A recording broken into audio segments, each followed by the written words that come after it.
Hello and good evening, everybody. I'm back, you guys. Oh my goodness.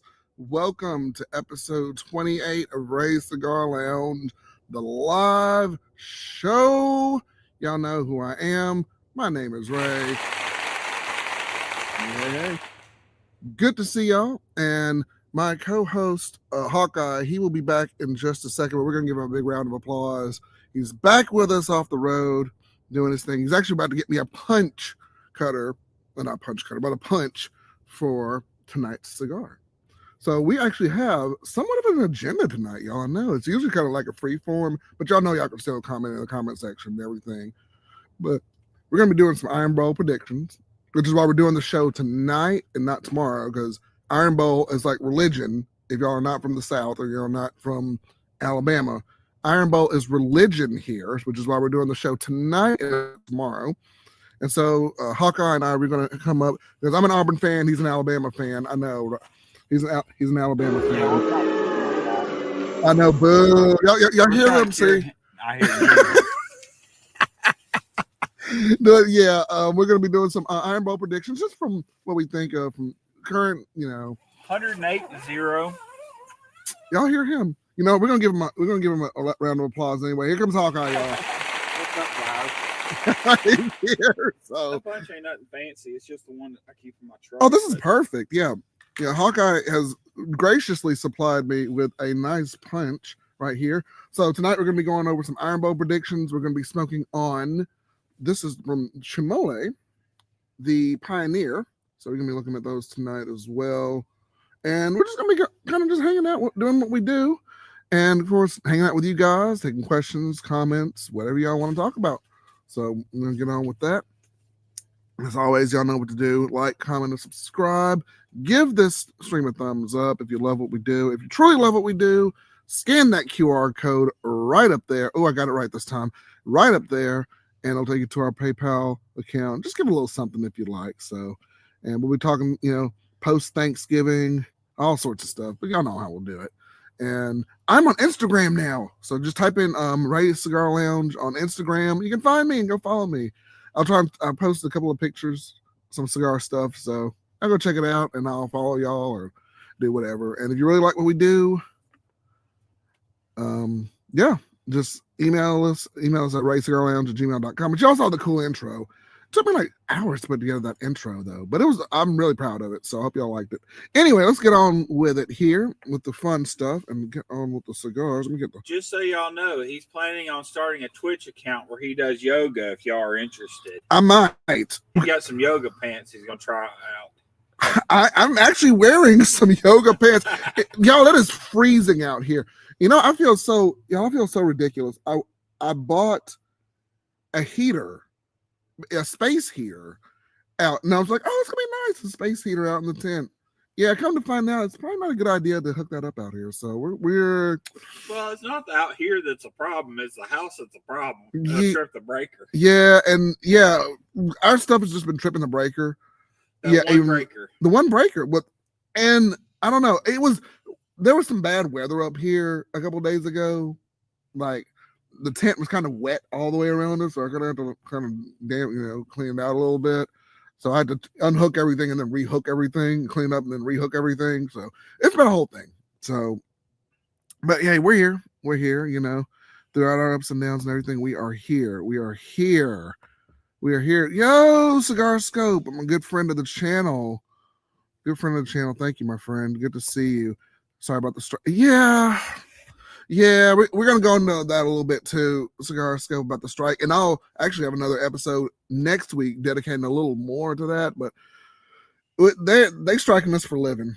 That's all I can really say. Look, I'm just a friendly neighborhood guy who just sits down and just wants to relax after a long day and just chill, man. And all of a sudden, you get 5 emails and like, oh, my word. So we got a lot to go over tonight, so I appreciate y'all being in here and going out. I think Cigars, I think they're streaming live right now too. But I have seen a lot of videos, especially music videos that are very adult rated, that are fine on YouTube. Yeah, we're gonna talk about the hypocrisy too of just little old me smoking on this, and as opposed to, you know, you open shirts, butts, pants, all sorts of mess, man. I don't know what all sorts of stuff. One of the things that really drives me nuts is, do you remember that year that WAP became a song? Cardi B, yep. When they made that song, it was the #1 song in the country. Oh yeah. At the same time, that was the #1 song in the country. Mm-hmm. They tried to ban, and some radio stations did ban "Baby It's Cold Outside" because it was too graphic. Didn't they claim? Yeah, didn't they claim that was like? They claimed it was graphic. Graphic and sexually explicit. Yeah, like you're trying to insinuate, like, hey, come back to my place, and kind of. Well, the thing is, just crazy. Okay, to be fair, if you're going to consider that one graphic, which I could see where you would maybe get that feeling, but how can you justify that that other song being #1 on the radio, #1 hit? You can't even close to compare the two. Mm-mm. It's a different generation, Hawkeye. These kids are crazy. Oh, go ahead. Punch. Oh, okay. There you go. And the lighter. Yeah. That's a pretty nifty little lighter. That is a nice punch. That's a cool lighter too. And that's a good punch, y'all. Look at that right there. That's a nice punch right there. So yeah. But Cigar Scope, I appreciate you, man. It's good to be back. It's good to be doing this. Although I still got the strike, 90-ish days. I guess it's less than that now. But you know, I'll try and be a good boy so I don't get coal in my stocking. I just want cigars in my stocking. And you know, PayPal and cash. So you know. But yeah, I gotta watch my P's and Q's, which is really weird, man. I can smoke this on camera all day long, like on a live stream all day, no problem. Not a video. Not an actual video, which I'm kind of like, what? Okay, but okay. I mean, I hate you're restricting your own stuff. I can, and the thing with that, I mean, yeah, I can. The only problem with that is it doesn't get the visibility because you have to log in and look at it and look at it. Well, to be fair, most of the people you're trying to reach are going to have an account and be logged in anyway. I mean, almost to set up a YouTube account, you got to log in you got to make to watch YouTube, you got to make an account on your phone. Almost anyway. Yeah. It seems like the age restricts so much that. Yeah. I mean, you can still watch it without one, but it's easier to watch it with one. You can save your history, save the people you want to watch, and things like that. So, I mean, you're only going to be missing a few people that don't get an account. That's true. That's true. And people still have Google accounts, so you don't have to technically have a YouTube account. You can still have a Google account.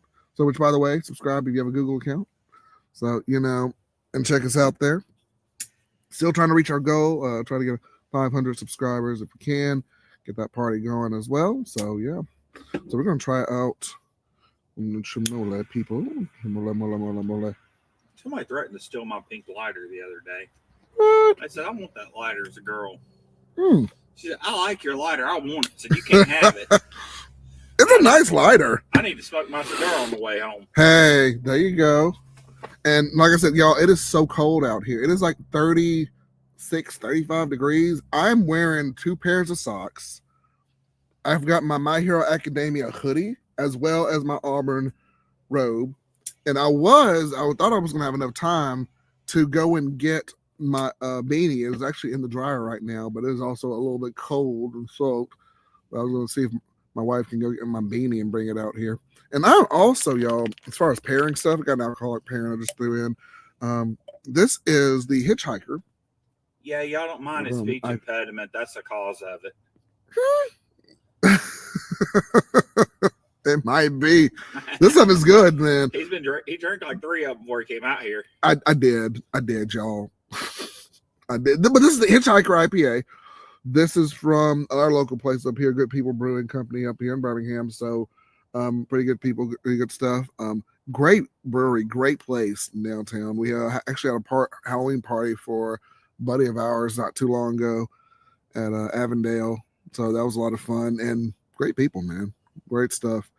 Locally owned, Alabama, locally owned, y'all. So y'all come check us out there. I think you can order it, but I don't even order it online. I don't know. I have to look, but Good stuff, man. Good to pair of this. This is the Chimolly Pioneer that Hawkeye and I are trying, courtesy of Chimolly, who sent us this to give it a try. So I had one. They gave me two of these. They gave me the Dynasty, two Pioneer, and I apologize, I don't know what the other one is, but they gave me two of those, and those are in the humidor. So we decided to go pull these out, and then we may just grab something out of the desktop humidor for our second cigar if it goes that long. So yeah, so good to be back, y'all. So good to see you guys. It's just so good to just be able to rant and just chill. So good to be back. Good to see Hawkeye. Good to see everybody. We had a great time in New Orleans, and I'm so sad that we could not do the live in New Orleans because me and the legend were out there. I don't know if he's watching right now or watch this later. We were out there for hours. It felt like we were back in college all over again, y'all. You know, and we were just out there talking, you know, outside by the pool, and we were smoking so many cigars. I had 2 bags of cigars. It was from I can't even think of it. Cigar Factory. It was from Cigar Factory in New Orleans. They have 2 locations. One is their main spot, where they actually roll the cigars. The other one is actually just kind of like a little depot in the middle of like the French Quarters. And you can just kind of walk in real quick. I mean, you can tell it's just a little spot, but it's still with Cigar Factory. And so it's a little spot right there. You can go in and you pick up your cigar. Like if you're just going to go to a restaurant, go to a store or something, it's just a little quick stop and shop. But the main place where they roll it, and y'all can look at my pictures on Instagram if you want. You can go in, they roll it. You can actually sit down at the little chairs. You can bring your food in, and you can eat and watch people walk across the street and everything, bring it, eat, drink, and they let us stay there and they talk. So yeah, it's really good. Cigar Scope. Yes, Lord, it is very cold out here. Cigar Scope. Yeah, it is 30, what was it? 35, 34 degrees. And Lord, okay. That is not Celsius, y'all. It is not Celsius. It's Fahrenheit all day long. Like right now, I'm not even smoking. This is condensation. That's how cold it is. So yeah, and it's supposed to be rain tomorrow. Oh, Lord, it's supposed to rain tomorrow at some point. So it's going to be a whole thing. It is cold. I have my Hero Academia sweater, my hoodie, and I got my Auburn hoodie, and I'm not even making this up. I'm wearing 2 pairs of socks. It's so cold out here. And sandals. And yes, they make fun of me for socks and sandals. It's comfortable though. It's so comfortable. And Rachel's like, yes, we ain't trashy like that. It's comfortable to wear. Y'all need to try it. No. Try it. No.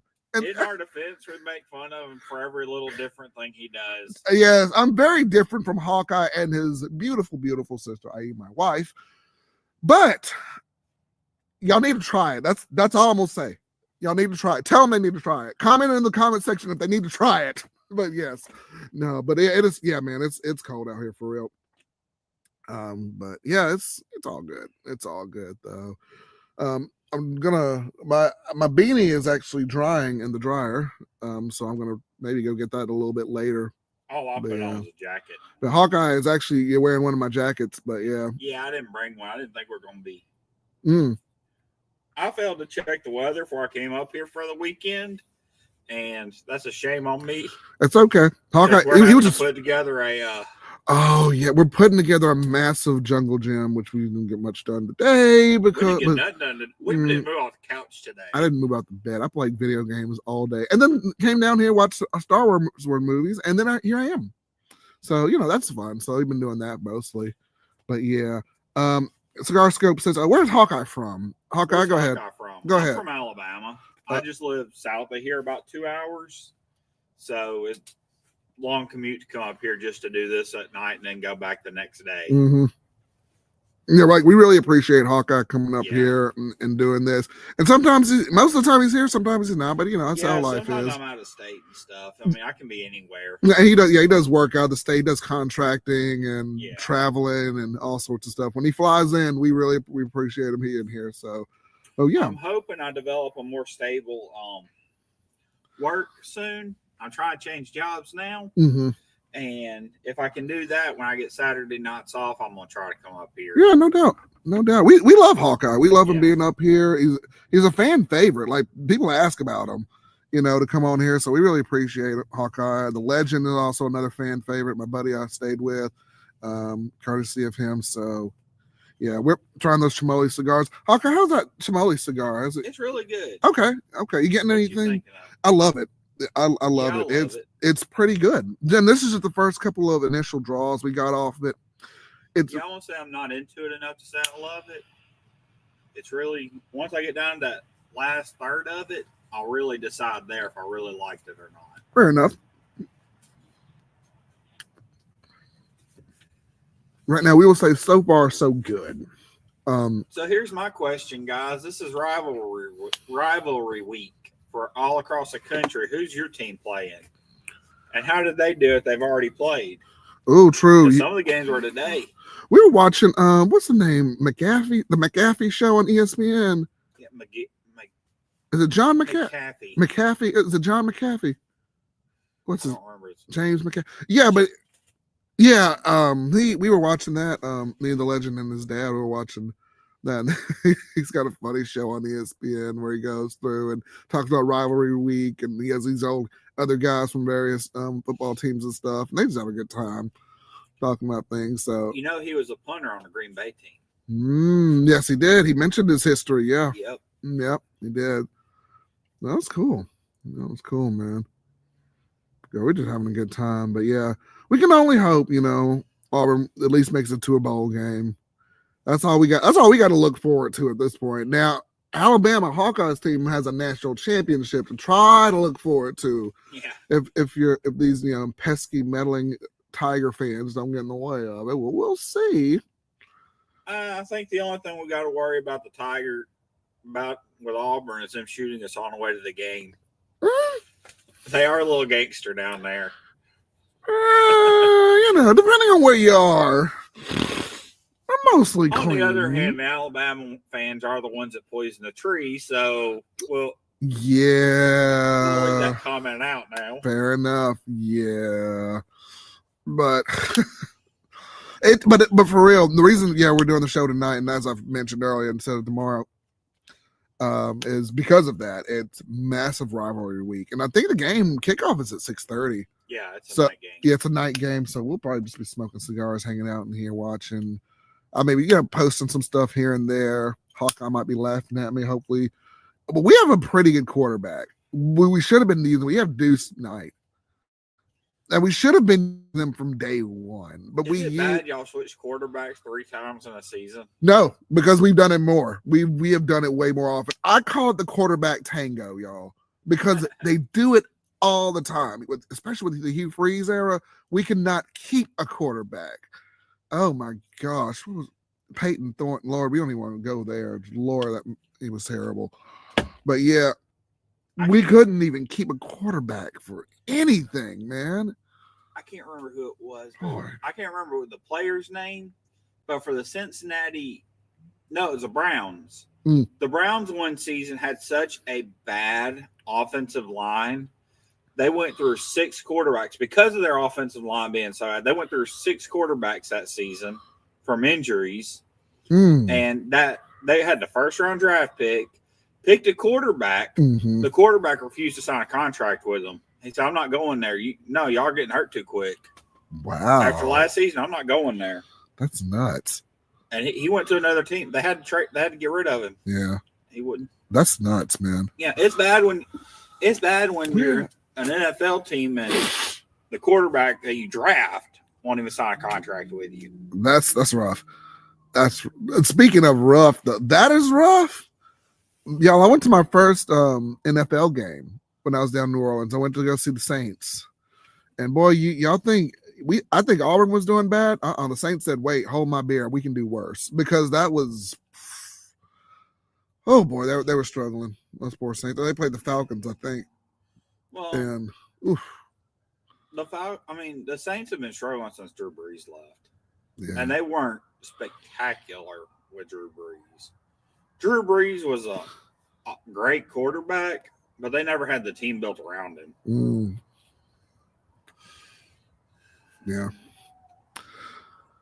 I agree with that, Lord. There are folks in the stands chanting, "We want the breeze, air back!" Like you can hear it all around the stadium. And I'm like, oh. But if y'all, hey, fun fact, if y'all go back, me and the legend, we're on the jumbotron. We made the jumbotron on national TV. It's so cool. So y'all, if y'all want to, just for fun, if y'all want to go YouTube Saints versus Atlanta Falcons, you will find me and my best friend on the jumbotron. The poor guy, I had to grab his shoulder. I'm like, look, we're up there, look. And he's like, oh, you know, like, man, I wish I had gotten a picture, but it happened so fast, man. Like, oh, yeah, it was so cool. That was a lot of fun watching that game. But the energy was crazy in there.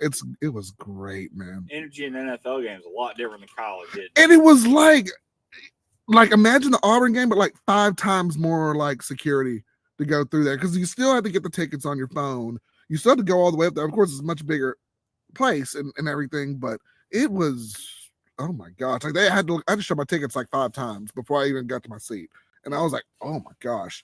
And then they had like 50 different kiosks on one level, and it was so crowded. Well, they got the money to pay for that security and safety. Yeah, but no, it was good though. But it was good. But those tickets, yeah, they were dirt. Where we were sitting, they were dirt cheap, Lord, because those have been those are $1,000 seats, but they were nothing. Yeah, they were like 150 a piece. I was like, what? So we got in on that. I was like, I never sat that close to the 50-yard line in my life. He's like, yeah, let's just go. I was like, okay, well, shoot. It's both our first NFL games, so it was a lot of fun, man. Well, when we went to that Auburn game, we could have sat right next to a couple years ago. Yeah, it was the Brian. We could have just walked down there. Oh my God, the Brian Harsin area, y'all. That's what Hawkeye's referring to. It was so bad.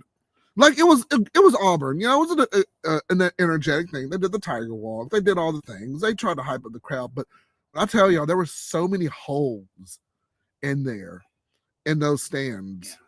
Like Hawkeye said, we probably could have sat down a little bit further down.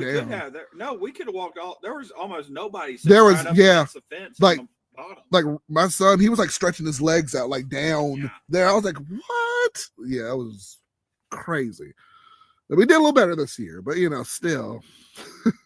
Golly. But yeah, we're having a good time, man.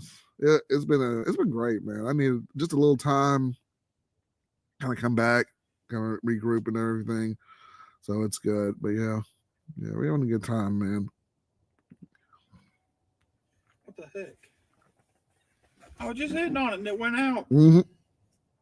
Yeah, it did that to me earlier. Yeah, I had to relight it. But yeah. Special thanks to Chimolly Cigars for sending this. I don't know. I keep saying we're going to probably go to PCA this year. I don't know if we're going to go to PCA this year. I'll have to regroup, see what Hawkeye is doing, see what the Legend is doing. Legend's always down. He'll go anywhere. He's down. I just need to see what we all need to do and how we need to get there, because they want to talk to us. I would prefer, if they're watching, just come on a stream like this, because that's what I meant. Come on our live show and just kind of hang out and talk with us. But we can pick it. If 9 o'clock didn't work, we can pick a different time. But that's fine. It's all good though. But yeah, we're just hanging out, having a good time. If you're just now joining us, welcome to Ray's Cigar Lounge live episode 28. I hope everyone's Thanksgiving went well. We ate a couple of good plates of food and just laid back and chilled, watched some football, hung out with the family, you know, the whole night, and tried to build a jungle gym halfway. So that was fun. Fun family project that we still need to get underway. But yeah, we had a good time. 4 people working on it mm-hmm. Thursday. Mm-hmm. And yeah, we might have got halfway and part of it was already built. Mm-hmm. On the other hand, everything we did, we had to go back and redo. Yeah, the instructions were just twice. A little bit confusing. Like the pictures, you know, when you're trying to build something, the pictures weren't quite what we put together. And then what was weird, some of the bars didn't really have the number of the labels on it. So we kind of had to guesstimate what they were. And we were just like, okay, you know, some of them had like, I guess it was like some chalk or something that had some of the numbers and the letters on it, and then we had to go back and we had to go look at them again. So when I was looking at that instruction manual Wednesday night, I'm thinking this thing's going to be freaking easy. They spent so much detail on making sure you put this thing together right. It tells you which way to turn the dang screw. So, and yet, yeah, the stuff that you really need done, they didn't do worth a crap out. They sure did. And they didn't draw the pictures where you can understand them. They didn't label the parts. Yeah, it was a whole nine. I was like, oh my gosh, guys, like, man, you know. My grandfather and you kept going around, well, this one's E57. No, that's on every pipe we have. What was that? What was like the rating on the pipe or something? That's a pipe rating, I guess. Yes. I don't know. Or the company that made the pipe? I don't know. I don't One know. of the two. It's weird. But we got a good little chunk of it done. And my son, he was playing on the monkey bars. He got that first part done. He was out there helping us too. He got some experience doing all that. So that was good. This one burns my nose a little bit. It's got yeah. Palate's a little spicy, or the retro's a little spicy. Yeah. Okay. Well, that's cool. Yeah. Yeah. Oh, this one's good. The Chimolly Dynasty. Very good. Very, very good. Yeah. And the Founder Cigars, if y'all watching, I am going to get around to reviewing y'all cigars. I assure you. I just got to get my stuff together. But it will get done. It will get done. I might smoke a Founders one. Then you can just take the clip out and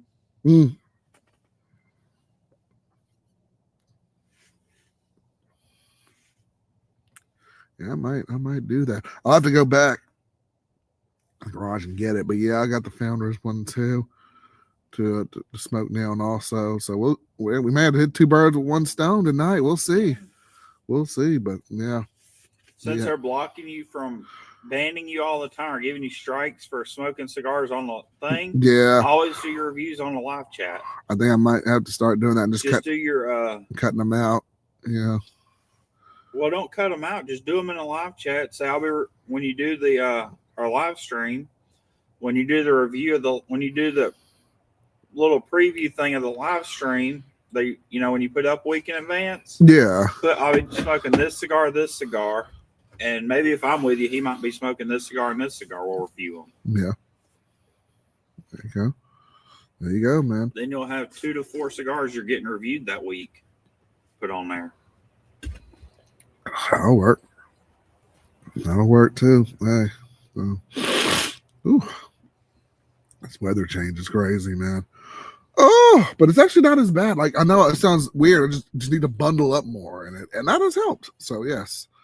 I know on the scouting and all the days. Just bundle up. Bundle up, man. That's what you gotta do. So hey. I actually like the cold. Like right now, if I was at my place, I would have the window open and be asleep right now. Like, yeah, I'd be under a cover, but I would literally just open the windows and go to sleep in this weather. I see where my wife gets it too. She's like, opens up all the windows, man. It's nice. Except when it's like 80 degrees in the house, you still open up all the windows. I'm like, I only do it when it's cold. Like, it's not there yet. I'm like, it's so stuffy in here. But I open up the windows. It's still stuffy in here. Wait. If it's 80 degrees inside, it's not going to be colder out inside. Tell her that.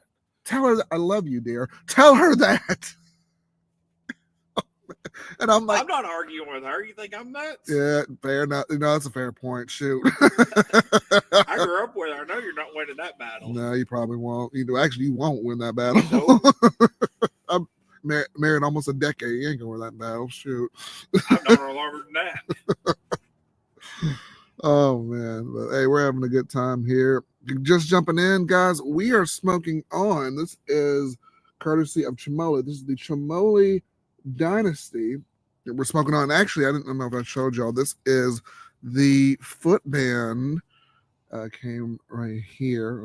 It's a little blurry, but y'all can see the footband right there. So that's what we're looking at tonight. So I'm gonna give them a good review and just hang out. And I'm drinking on, this is the Hitchhiker IPA. It's just a local brew from Avondale Brewery, an IPA here from the Good People Brewery Company. So we're just taking that out here tonight. So I hope everyone's enjoying themselves. Hope everyone's had a great Thanksgiving. And we are back doing, and we don't usually do it on Friday night, so we'll do it. This one is an exception because Iron Bowl just takes over all. Hawkeye and I were just giving some predictions, hanging out, smoking cigars, having a good night, man. So please jump in the comment section if you have anything you want to go over, talk about. Y'all know what it is. And of course, follow me everywhere, and I'm on Instagram. So follow me on Instagram too. So just type in Ray Cigar Lounge, and there I am. Hi. So you can come follow us there as well. And if you really love what we do, right there, hit that QR code or check it out in the description, and it'll take us to our PayPal. Y'all come check us out. Just throw a little something in there if you don't mind. We do appreciate your love, your support, and we love just doing this. So if you really love what we do, come check us out. Well, all right, enough chilling there. I'm gonna keep joking on this cigar and keep on talking to the audience, talking to Hawkeye, and hanging out, man. Your wife, when we were teenagers, I say teenager, I don't really remember exactly how old we were, but I would come up behind her and grab her like right around the ribs and just hug her real tight. And she'd say, help me.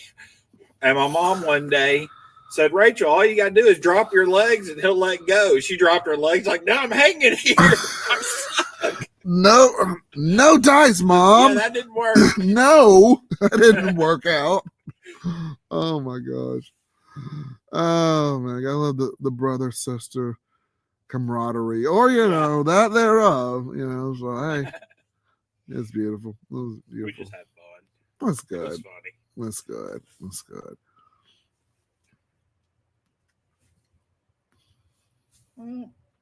There you go, man. There we go. Look at that. I wish we had 3 or 4 people that were in rival that were, had their 2 teams playing against each other tonight or tomorrow night. Mm-hmm. It'd be fun to get on here and everybody be talking about it. I know. Yeah, if y'all got a rivalry team, man, put it in the comment section below. We would love to hear about it, man.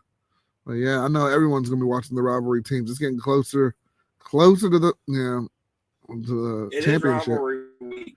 Well, it's rivalry week across the. Everybody's playing their biggest rival. Yeah, just about. Yeah.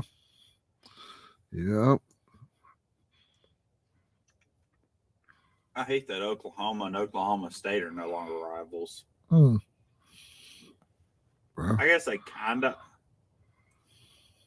I don't know. I don't know either, man. I don't think they're rivals anymore. That's all right. They used to be like one of the biggest rivalries in the country. Is it out of their league or something? I don't know. Maybe it's not for them, but Oklahoma State fell off, and they have a good season every once in a while. They're kind of like Auburn, except Alabama or Auburn rivalry is so heated all the time and Auburn actually shows up for the Alabama Auburn game. They do. Like even the worst seasons, it's like always a contested match. Yeah, it goes all the way back. Yeah, that's a long way. That rivalry is so notorious that people in other countries know about it. Yeah, like it's so crazy. Like and people in Japan especially. I'm like, okay, like we know about this one. I was like, oh, okay, well, shoot. But yeah, it gets heated real fast. Well, it's gonna be 40 degrees in that stands tomorrow. It's gonna feel like 80. Oof. I'll bet you in those stands it feels like 80 degrees. It might, yeah. It might, but I was reading that. I was like, ooh, boy. Yeah. Ooh. All right, nice ash there. Nice ash on that one. I've been letting this ash build up. Okay. This one's smoking very slow for me. Mm-hmm. Yeah, it's good quality. It's not smoking too fast. It's not too dry. It's not too wet. I preserved that one especially because I wanted to give it the fairest review possible to do that. So I'm glad it's holding up. It's holding up pretty good here too.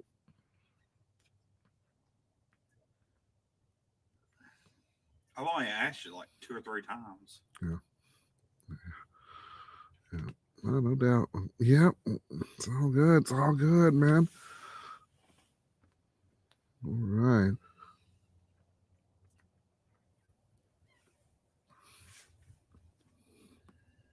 Not bad.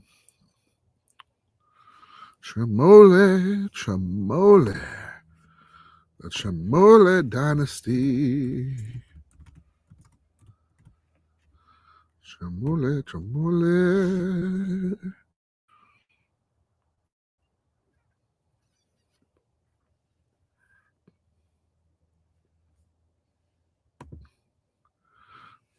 Get some nice cashew. Roasting notes there, so it's pretty good. Pretty good. And a little more of a coffee flavor, but this is more of a medium and a full-bodied cigar too, so definitely gonna be a nice smoke as we do this podcast here. Also, to my Facebook live stream viewers, I am going to be able to live stream on December 12th. So I'll be back on December 12th. So fun times. We'll be able to simultaneously stream there and on Facebook once again. So y'all be on the lookout for that. And yeah. Oh yeah, you're banned from Facebook and YouTube. Mm-hmm. Now Facebook's a little bit weird. It's not even the cigar content, actually. This was just me talking about my complaints with YouTube and the cigar content, me sharing a screen share of an email that they sent me. And they're just like, yeah, you can't do that. So we're going to ban you for a month and a half from streaming on Facebook. So I'm like, oh, okay. So I had nothing to do with cigars, which is good. Sort of. So yeah. Weird. Because I've shared screenshotted stuff, even from my own email before. They said nothing about it. So I'm like, you're just now saying something now? But I don't know, man. Racist bastards. Maybe.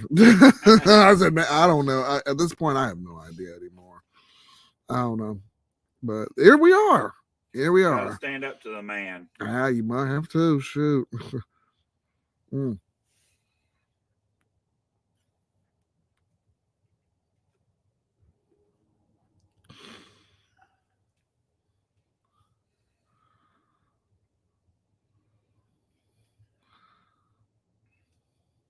All right.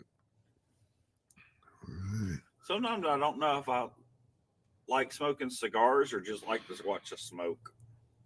I feel that sometimes too. Yeah. Depending on if it's a good smoke, sometimes it's just a nice smoke one, like this one right here is going. Well, I mean, it's always a night. Like, I very rarely smoked a awful cigar. There may be some I wouldn't smoke again, but I've only smoked one or two just truly awful cigars. Couldn't finish it. I feel that. You have something like that. That's the way it is, man. Yeah. Trial and error with these cigars, man. Yeah. But every one of them, I love watching it smoke just as much as the last one. It's a nice thing to watch. Yeah. Yeah. It's beautiful, especially like the nice smoky aura of the cigar and everything. So yeah. Well, it kind of lingers there like steam does when you get out of the shower. So, you breathe it out, but then it'll sit right in. Oh yeah. Just lingers. Yeah, it's nice. It's real nice, man. Yeah, it's real nice.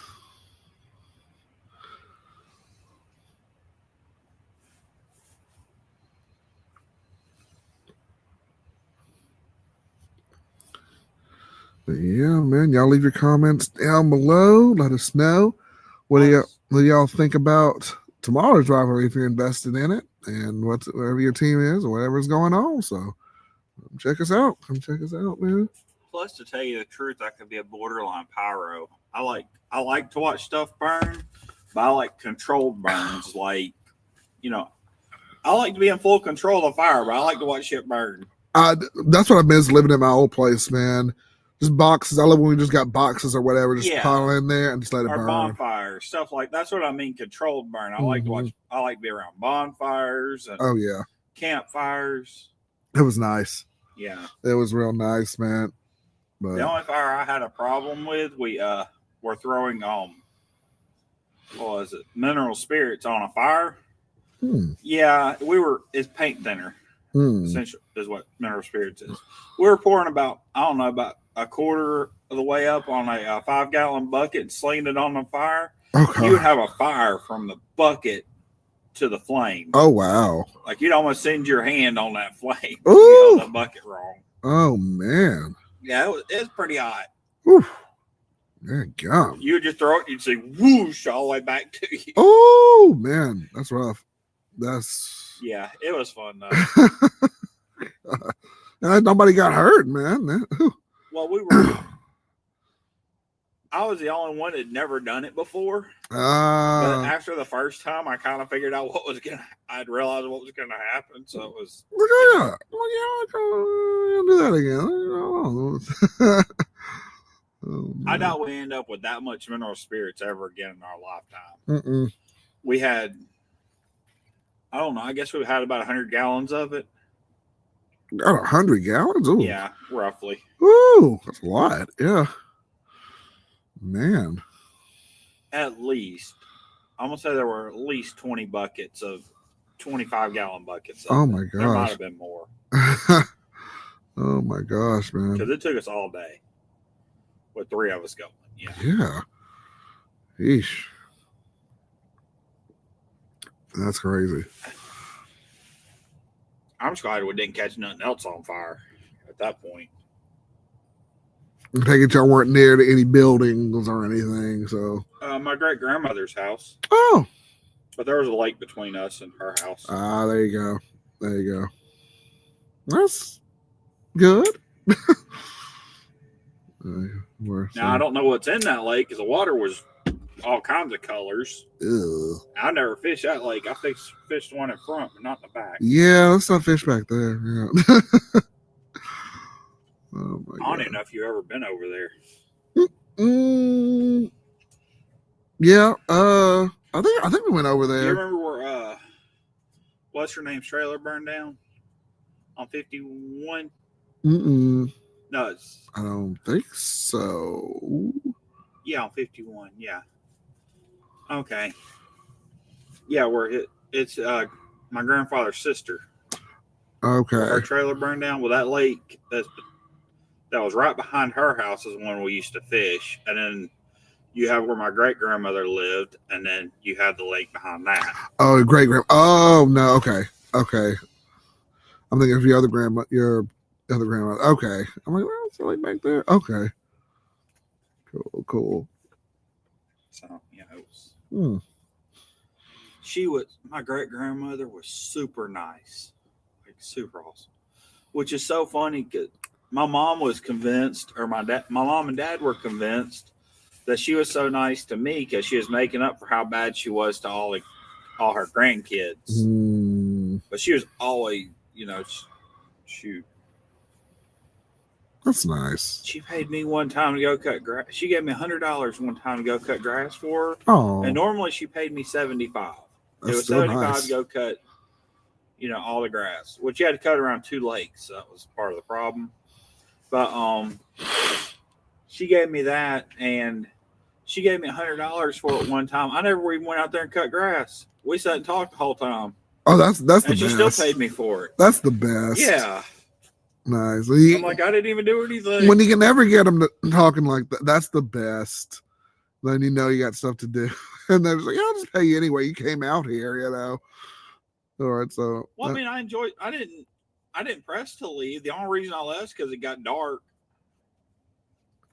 I'd cleared out the rest of the day to do that. So. Gotcha.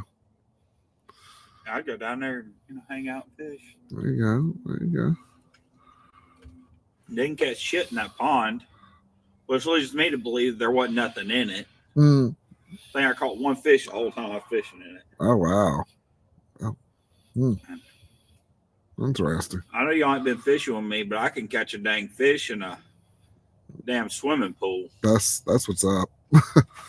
Hawkeye, the master angler. He takes the talons, he catches the fish, he flies off. He's gone. That's awesome, man. That is awesome, dude.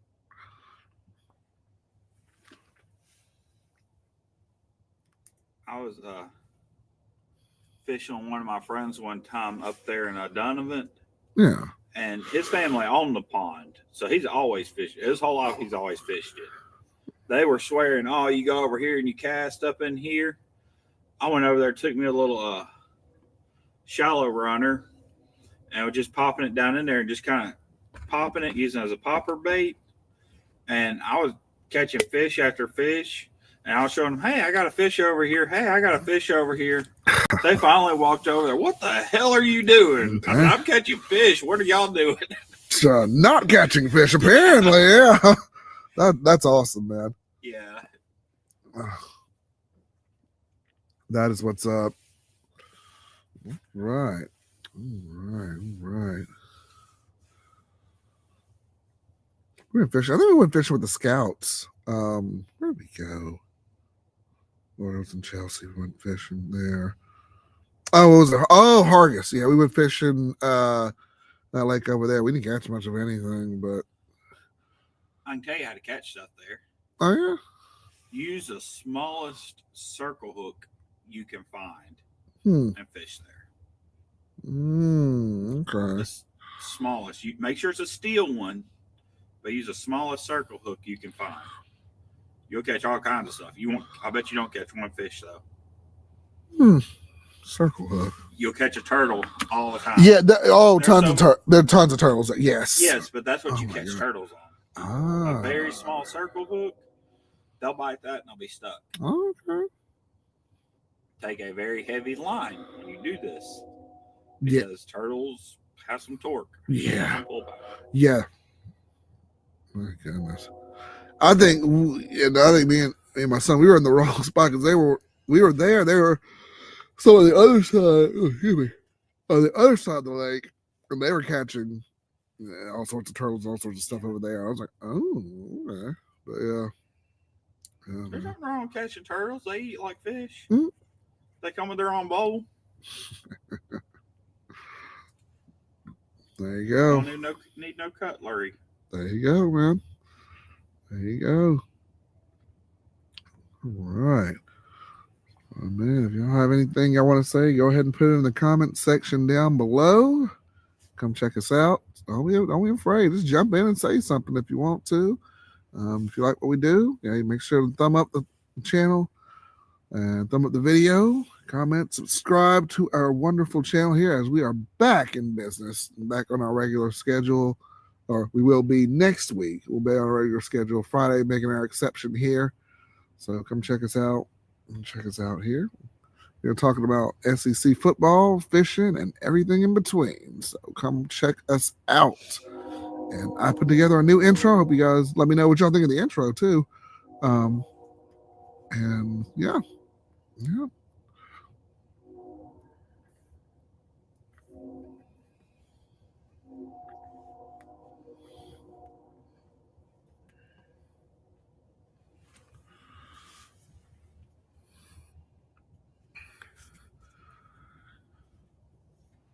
All right.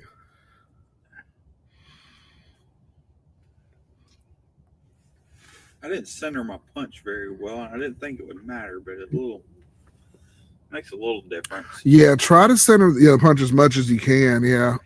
Yeah. Sometimes it's harder to do. Well, that's the only one I didn't do it on. I didn't realize I didn't do it on until I was pulling it out. I'm like, well, maybe it won't make much difference. Yeah. Well, as long as it's still smoking pretty good. I mean, it's Well, you something got to angle you where can. you're hitting it from just a little bit. That's the only thing. Yeah. Well, overall, I mean, it's still not too bad. Hawkeye looks like he's pairing his cigar with a Pepsi over there, non-alcoholic beverage for now. So yeah, nothing wrong with that. Getting some good flavors out of that Chimolly cigar here. And we're about to the second third actually as we're going through our podcast on the second third of the cigar here, and flavors are still pretty consistent. I'm still getting a lot of some of those that cocoa, not cocoa, but a lot of dark coffee is mainly what I'm getting most of the notes there, and so it's still stayed pretty consistent with that. So yeah, also yeah, shout out to Cigar Brother. Much thanks for that. For his humidor there, electric humidor has been incredible. Yeah, that's a game changer too. So it really keeps our cigars fresh and keeps them in there. So thank you. Y'all go check out Cigar Brother. He's got a lot of cool content on his channel. Y'all go check him out as well. Go check out Cigar Scoop. Really good guy. I don't know if he's still in the chat or not, but really great guy. He's got his show as well, the Stogie Society. Y'all go check him out. I think they do it every Thursday. So y'all go check him out over there as well. So support us. Support your people, So definitely give us a shout And yeah, man. Yeah, man, we hanging out. So hanging on out.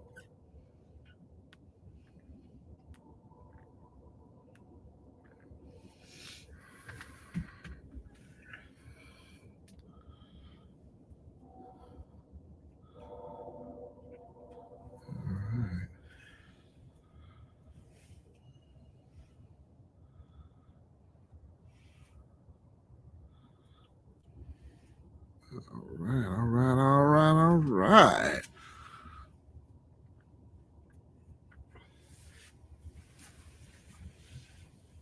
Back in the game, y'all. Back in the game. It feels good. Feels good.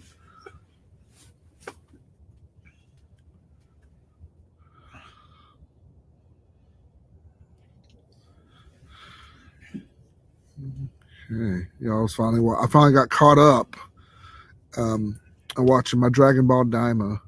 If y'all are anime fans, really, really fun little show. Don't want to give too much of it away. Just 20 episodes on I think Disney over there. So it was really good. Dragon Ball Daima. We were watching that. Yeah, when Goku turns into a kid and he runs around trying to get those Dragon Balls from the demon world to help him out. But yeah, that was a pretty good little one. I like that little mini series. Fun stuff there. So, speaking of that, y'all, we got to go over NostalgiaCon. That was crazy. All sorts of stuff. I got all sorts of signatures. Y'all can check out some of my photos on Facebook. Man, it's all sorts of cool voice actors and stuff like that. And it was like the first day, man, it was really light. And like I said, people were coming in because they were delayed from the weather. So all the voiceover and all the voice actors weren't quite there.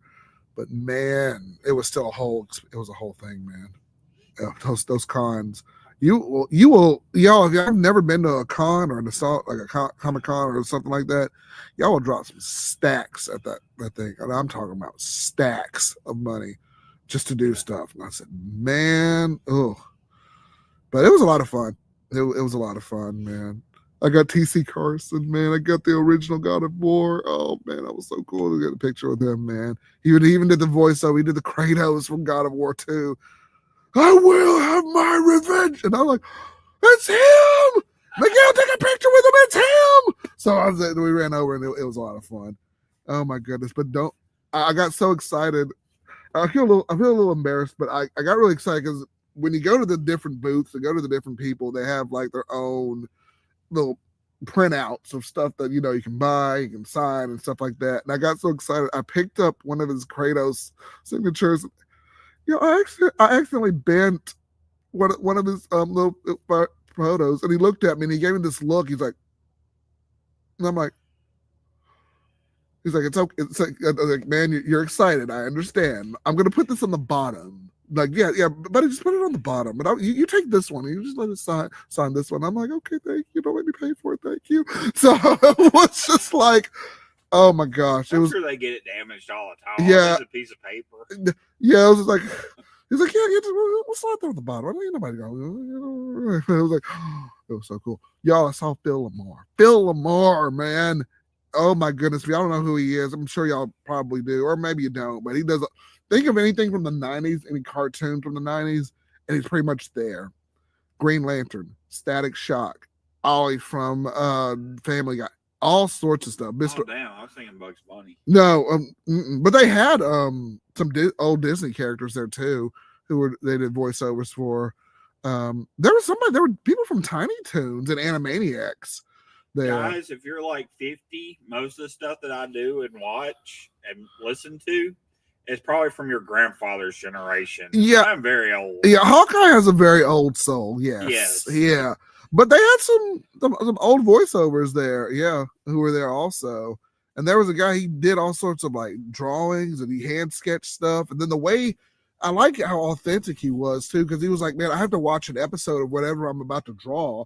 And I have to like pause it and I have to really watch that episode to get like the details and all the pictures and everything. And so I got some, we got some drawings from him too. But man, there's a ton of stuff there, man. Ton of stuff. You gotta pay for everything. Just about, yeah. And then me and McGill ran into this guy. And he had a massive booth, but he had all these autographs from all these different celebrities. Like that was his life. Like it was twice the size of this tent was his booth. And he had like all sorts of the stuff that he had signed from different artists throughout the years and stuff like that. More that were alive, because he wouldn't sell us the ones that were dead because he wanted to hold on to those. But he gave us, all sorts of stuff that were alive. I think the legend, he bought Entourage. He got he bought all the signatures from Entourage. I think he got that for his brother, and I got a Bug's Life one for myself, and then I was going to get another one too. I got one Nightmare Before Christmas. Bug's Life? Mm-hmm. That should be one for your kids. I wanted to get one for, they were just all sorts of stuff there, man. But yeah, man. I'm gonna stick to going to football games with you. Yeah, those cons they're overwhelming. And then what was crazy, y'all, we were even back at the hotel, we were talking, the legend was talking to this one lady, and I was telling her about, the con and whatever, and we're out there smoking cigars, we smoking something or whatever, and we're going over all these different characters that were there. She's like, who are all these people? What are you talking about? Even the most like recent. Finally, somebody feels like me.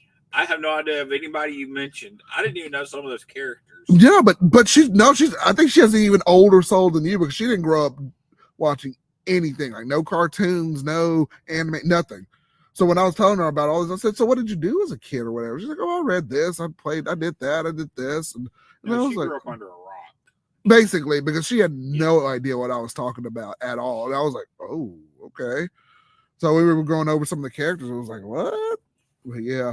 It's not that I didn't have the ability or to watch some of this stuff. When I was a teenager and when I was a kid, my favorite show to watch was MASH, Andy Griffith, Hogan's Hero. Those are my three favorite shows. I finally got into Big Bang Theory, but after it was canceled, after they quit. Yeah. But those are I watch House, but I watch House now, but it's it watches me more just for different voices finally. Yeah. Nice. But, I guess, everyone's a little different in that instance, and then, we were just nostalgic on heads. It was funny. There was a conference also the same time that we were there that weekend too. They thought we were part of the conference. We're like, no, not that conference. It was like a teachers conference that was in the same time we were. And I was like, oh, okay, that's cool. So, and there was like American Sign Language and stuff they were doing. I was like, oh, okay. So people walking around there like, oh. The thing is, I guess for me, when I watch something, I want to learn from it, or almost anything I do, I want to be capable of learning from it. So, like, with all the shows that I watch are really old, but, like, you got, like, Big Bang Theory ties into that, too, and House.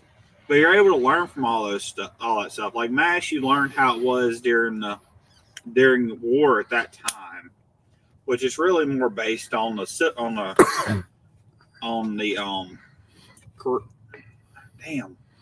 really based more on the stuff that happened during the Vietnam War, but with a Korean War background.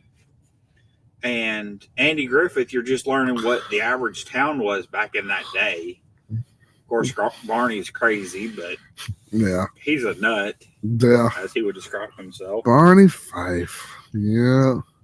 Bernard Fife. Oh, Jim Neighbors. So, oh yeah, hey, Jim Neighbors. Jim Neighbors was gay. He was married to a guy. Yeah. It's frowned upon in this state, but okay. Yeah, especially back then, man. Oh, yeah. Ooh. Still a pretty big deal now. It's legal, but you don't want to do it. Yeah. It's. You're gonna do that. Go to California. You're probably not gonna be. Or not Virginia. Oh Lord. Wisconsin. Lord. Not Mississippi. where's I can tell Bernie? you that. Where's Bernie Sanders? Wherever Bernie Sanders is from, go there. But yeah, Vermont. there it is. Yeah, there it is. Go to Vermont. But yeah, if you're gay, you still might be. That still might be too liberal for you. Yes, I mean, there's some places I would go and visit, but there's some places I would not live. It was like, I would not go to Vermont for any reason, and I would not go back to California for any reason. That's right, Hawkeye. You went to California, yeah. You couldn't talk me into going back to California. I'll be honest. When we were in New Orleans, that was like a big city kind of deal too. Just walking around. That's too much for me. I don't like New Orleans. Yeah, I liked when my uncle lived in Homa. I like going to Homa. Loved going to Homa. Okay. You know, you're out on the bayou, and you know, it's just fun country living. Okay. I'm definitely not a city dude. No, I'm not either. Ugh, man, we had to walk everywhere to go do anything. But I mean, it was convenient for the game. It was convenient. It was fine, but like anywhere else. No, that's not what bothers me. Like, I can walk through the woods and stuff, but having people, large groups of people, I'm not enthused with. So we're not taking Hawkeye to New York next year. No. I would go to New York because that's supposed to be a whole new experience. Mm-hmm. It's nice, yeah. It's real nice. I would like New York, Paris, France. I mean, I forget what's the big city in France. Well, it was not Paris, but there's. No, I meant Italy. France is Paris. Yeah. Paris, France. I was talking about Italy. Oh, I'd like to go to Rome. Rome, yeah. I'd like to go to Rome. Okay. There are certain big cities I would like to go to, but they're very historic. There's a lot of old stuff there. There's a lot of history there. Yeah, fun fact, one of the 4 Magna Cartas in the world is actually in England. Yeah, one of the 4 original lasting Magna Cartas right there in the museum. Magna Carta was signed in England. Yep, but there are 3 other copies that are also in the world too. Oh, I didn't know there were 3. There's one in England. I forgot what the other 3 were. But we actually got to see one of the original Magna Cartas. Yeah, one of the original copies. The Magna Carta was. I'm surprised they still have that. I know. I mean, it was signed in the 1500s, wasn't it? Yeah. I don't know. It was preserved. It was like there in the glass place, and I was like, "Oh wow, that's a piece of history." Like, wow, stuff I would like to see. Yeah, like it was. Probably couldn't read worth of shit, but probably like reading Shakespeare. Yeah, pretty much. Yeah, it was that kind of. I was like, oh, it'd be that English, same time frame. Mm-hmm. But it was really cool. It was really cool. I'd love to go back to England again. That was great. Yeah. But yeah, man. Yep. I'll tell you, most people wouldn't think about this, but I would like to go to Normandy. The beaches of Normandy. We went, speaking of, good thing you mentioned that, Hawkeye, we went to the World War II Museum in New Orleans. You want to talk about an entire experience tying World War II from the time you walk in until the time you are all the way out there. You could spend 2 days in there. We had to do it because we had to go to the convention was already starting that same day. I wish we had gone the day before because there was tons of stuff in there, 2 different levels and all sorts of stuff. But it ties the whole history to World War II together like beautifully. Well, not beautifully, but I mean like it's there. There are other museums. I don't know if there is one, much of one in the U.S. that I've just found out about. I would love to go to a Civil War museum, and a World War I museum. Okay, because those are two wars that were major in U.S. history, and you don't hear as much about the history of those wars. You hear about the Civil War, you hear the general, hey, the North beat the South, and there was a couple of battles. You hear, you hear about the first battle, and you don't really hear anything else about it. No other battle is talked about. And good thing you mentioned that is as well, Hawkeye. Like even the stuff I was reading and going through, it was like way more in depth than like the stuff we learned in school. Yeah. And it was like they're going like the strategies of where they stormed the beaches and how they were, they got off the boats and how they stormed, they got through and how they militarized and who was all involved. And like it was just incredible, man. Find some.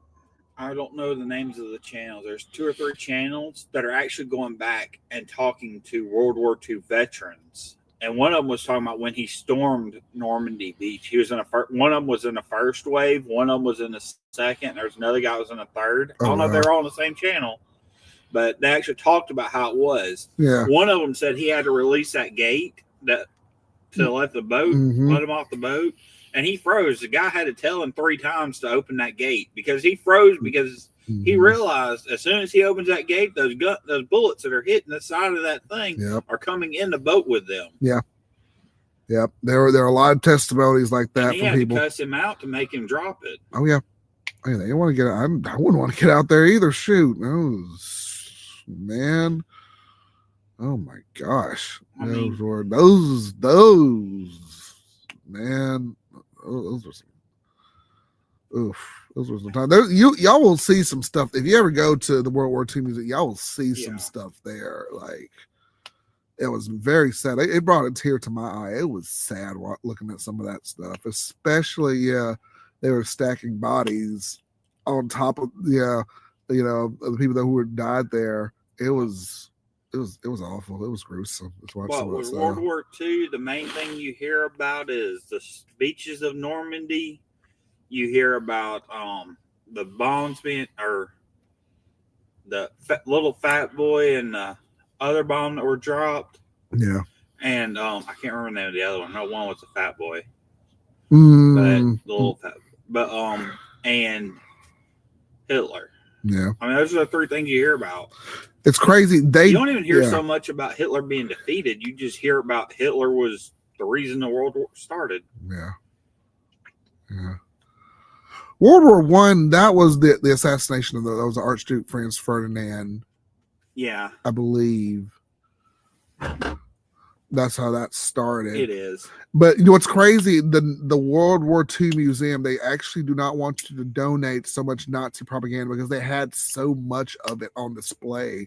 They had an entire room, just dedicated to the Nazi propaganda and all the stuff that were there. And then you could see like the recruitment for the kids, the different knives, the different guns that they had. Yeah. Kids like switchblades, pocket knives, these small guns that they had, like all sorts of stuff. Like it was incredible. If y'all ever in New Orleans, y'all need to go to that museum. It's well worth it just to go through. I wish we had gotten the tour, but we did not have the time to get the tour, and I kind of wish we did, but there's so much stuff back there. And do that with you now. That's incredible.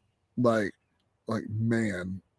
And then there's a thing, and I wish I'd done this too. You can get a dog tag of just a soldier, and you can follow that soldier's story all throughout World War II. And so there are different places in the museum. You scan the dog tag, and it'll tell you about that person's story, where if they were there in that particular time in World War II, and to where if they were still alive, you could keep going, or if they died, it would stop. And in that place, that was pretty cool, interesting too. There's all sorts of stuff there, man. But yeah, definitely check that out when you get a chance, man. Yeah. On YouTube, they have started. I don't know if they just started this or if I happen to come across it finally, but you can actually find World War II veterans and Korean War veterans. I haven't found too many on Vietnam, but you can actually find them telling their stories, like in depth of what they went through when they were there, and and they're just incredible stories. Yeah, it's incredible. I mean, if you truly have ever sat down and listened to a veteran's story, which I've done that when I was a kid. Yeah. Like that was at war, you gain a whole new perspective for the military that you can't even. Like this is actually what you go through. Yeah. And yeah, it's deep. Yeah. It's very deep. And actually, my freshman year of college, they brought in a Holocaust survivor who was actually going over what they went through on there. And I remember me and a couple other friends, we went in there and we listened to them, and it was like, wow, that's just traumatic, man. I will never take away from the people that went through the Holocaust, but that's a whole new level, different level than what I'm talking about. Yeah. Because I'm talking about stuff that will never change. If you go into war, you're going to face this kind of stuff. I don't care when you go to war. Yeah. You need to always respect your veterans. Absolutely. And then the treatment, just from our military, what they go through, the treatment, So I was really glad when Founder Cigars, they reached out to us, and they're veteran owned and operated. That cigar company is.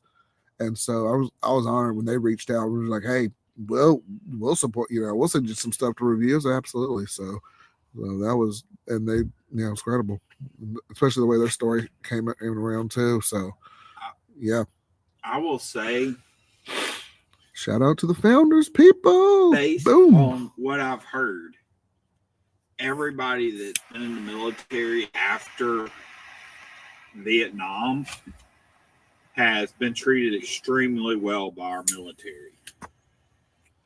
During Vietnam and before, they thought being cruel to you made you tougher. Man.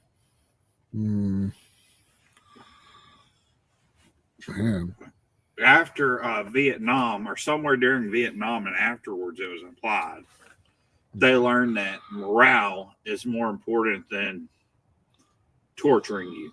Yeah. And that's kind of what I've gotten out of it. You never, like, now you go on military base, or even their rations, like when they go to fight, their rations are actually usually really good. Yeah. And when that they take with them, their sea rations. Mm-hmm. And when they're fed on base, they get it's a buffet. It's usually a buffet. And it is almost like walking into it's pretty much like walking into a Golden Corral, except they have different stuff every day. I guess it's the same thing week to week, but day to day is different. That's good. I mean, they gotta prepare for that. Yeah, Steve. So while training might be bad, yeah, but I was in boot camp for a couple of weeks where I fucked up my shoulder, and the food you get is really good. You get yelled at a lot, but that's not. Yeah, I bet. Yeah. You get yelled at constantly, and they're always looking for a reason to yell at you. If there's no reason for them to yell at you, they just make up one. You just kind of. He told me I put my pillow in the pillowcase wrong 3 times. I'm like, what other way is there? Oh, 3 times. There's only 2 ways. Oh. Oh, no. He told me I want the tag on the inside. I told you I wanted the goddamn tag on the outside. You son of a bitch, put it on the inside. Did he really say that to you? Yeah. Damn. I was like, shoot. There's only so many times. How many times do you want to put this in here? And he was just looking for something to knock me with. Okay. It was just. Fair enough. They don't honestly care about how you do it, how you make your bed and stuff. The only reason they make such a big deal out of that is because they want you to be under pressure. Okay. Because that's what I've always heard. Like, you're in the military. Like, you're in the military. You got to know how to make a bed, and how to prepare, and how to take care of yourself and do like that. Like, that was one of a stringent thing that they did. I was like, oh, well, yeah. When you're in boot camp, they're just looking to yell at you. Gotcha. They're looking to put you in under pressure and. Okay. Huh. Man, that's crazy though, man. And but when it makes sense, because one of the things you have to be able to do is work under pressure. I mean, if you're in an intense situation, I want to know you're going to hold up, not fall apart. Yeah. Man. Ooh. Getting y'all prepared, man. Yeah, they're looking for three things: your endurance, your reliability, and your camaraderie. Pretty much it.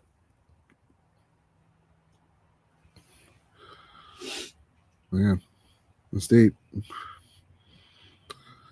That is deep, man. They were talking to one guy that was in the Navy SEALs, and they said you only had 3 times to do this test.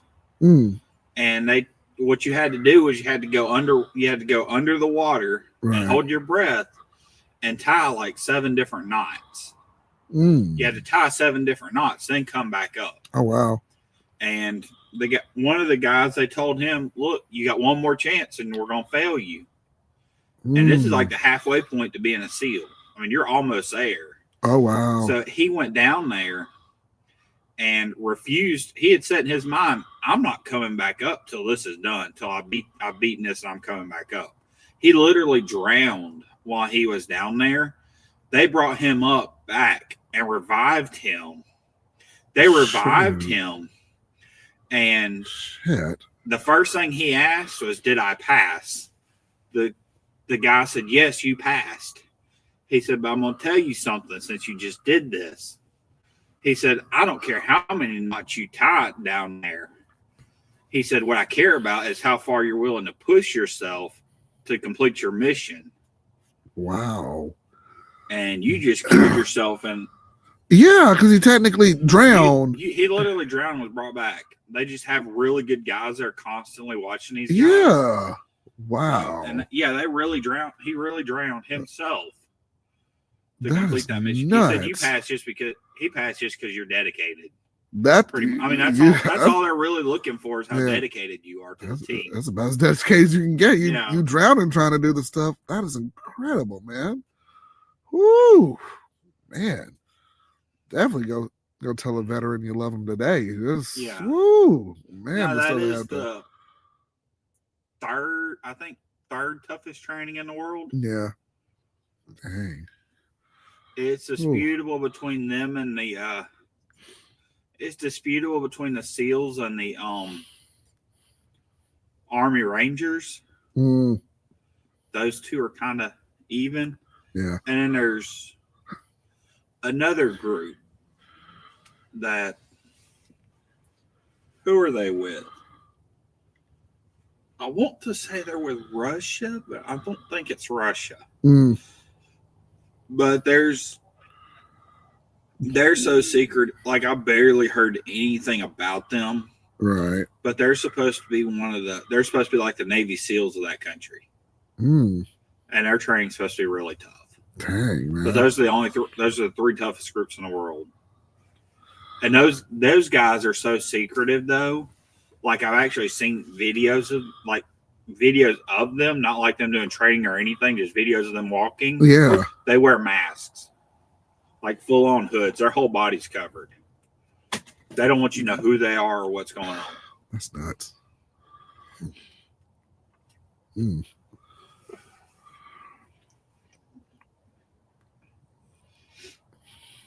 I've seen videos of them competing, having Marines from the U.S. compete with people and compete with military in the UK. Yeah. The U.S. ones win every time. Yeah. I've only seen a few, but they done some pretty tough tests. And USA, man. Hey, that's what's up.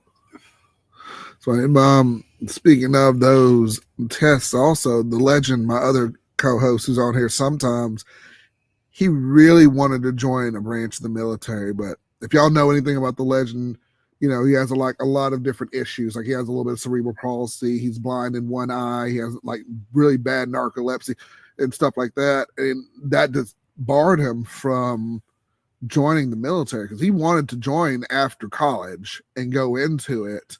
And then I was reading, I think it was FDR's son who led I want to say I don't even remember which branch of the military. It was actually in the World War II museum. They were talking about it, but he had a couple of like various health issues, like heart issues. I think like he had some kind of like seizures that he would have, but he was one of the major leaders back then, serving in the military. I think he got shot down eventually, but yeah, back then they would take people. It didn't matter, I guess, what you had. I guess back then. Now I guess it's more so they screen it a lot harder, or they do that. But I've heard stories of where some militaries that people would walk in and be like, "Oh yeah, I got this problem, I got that problem." They said, "Yeah, but the only test for us to make you join the military is, are you still breathing?" Yeah, be like, "You're breathing, so you can go in. You're going in."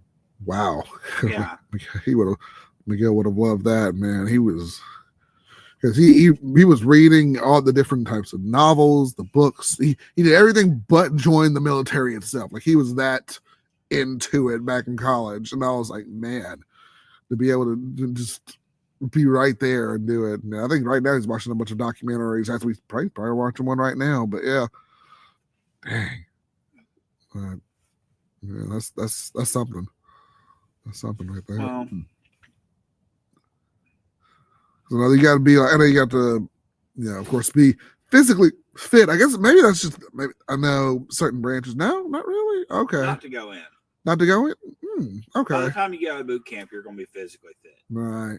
Oh, just the test to get in? No, there's no test.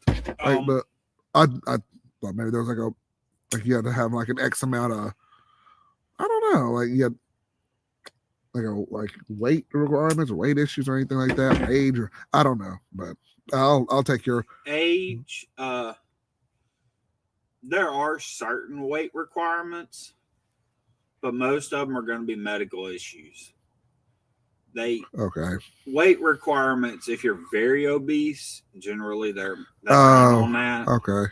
Like you're at a point that you're not going to be able to handle the start, like impossible, they're not going to take you. Gotcha. I say that it depends. For the Marine, I know for the Marine Corps, because I had a friend join the Marine Corps, you had to be able to do 5 pull-ups. Okay. Gotcha. Now, it's not too terrible, yeah. The pull-ups they want you to do, yeah. Okay, well. You have to do them underhanded. Okay. And you drop all the way down like this and go all the way back up. And just like this motion right here. Ooh. You can't go fast. You don't go fast. It's controlled. Okay. So you have to be able to do 5 of those. That's what he said they had to do. Makes sense. You got to go in. Oh, wow. Okay. We learned some military history, some military requirements, and everything. So, like I said, that's all. I only know he told me that. I don't know what he said. Okay. I mean, the guy was there, so I mean, that's as best testimony you can get right there. 15 years ago, probably. Yeah, it's probably there's something they've changed from now and then. I don't know, but yeah. I'm pretty sure it's Marines. I don't think anything's changed. All right. Yeah, they're like, yeah, you have to pass a physical fitness test, but you take it halfway. I think, and the one I was in, you take it halfway through your training. Yeah. And by then you're able to do it if you were in any kind of shape when you went in.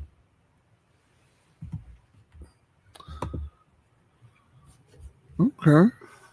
Man.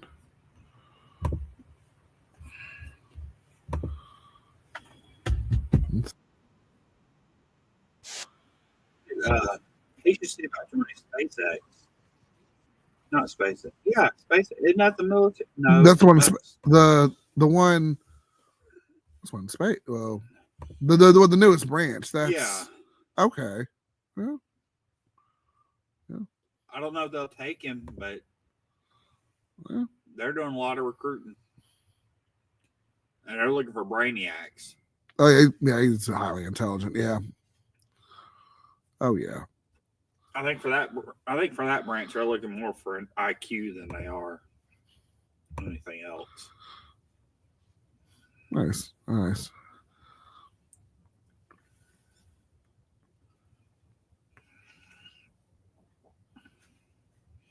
Now you won't. I don't think you'll get any of the glamour. Yeah. I swear I would not join the military now, though. Now? Oh. Yeah. Okay. Like, even if I was 18 right now, would not be when I joined the military. Okay.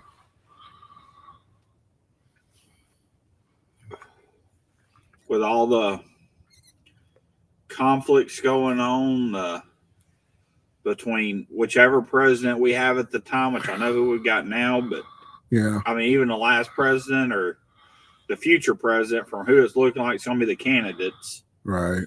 Were and then with all that crap going on with Russia and yeah, man, is Russia and Ukraine still going on? Kind of. I think a lot of that has settled down now. I think they come to a point where I thought they were going to make like some kind of peace agreement. That was a couple of months ago. I don't know how much of that has changed I haven't heard now, anything about it. but I don't know. I know the U.S. quit being involved. Right. They quit sending money. Trump tried to negotiate with them. Right. With Russia, and then he's like, "That guy's batshit crazy." Yeah. It's like, yeah, we already knew that. Yeah. Oh man, that's crazy, man. And then there's the argument that, hey, some of the Ukrainians want to be Russians, and I don't know that if that were true, they live right next door to Russia. Russia would just let them come in. Right. It's not like, I mean, as far as I know, they haven't built the wall up like they did when it was the Soviet Union. Mm-hmm.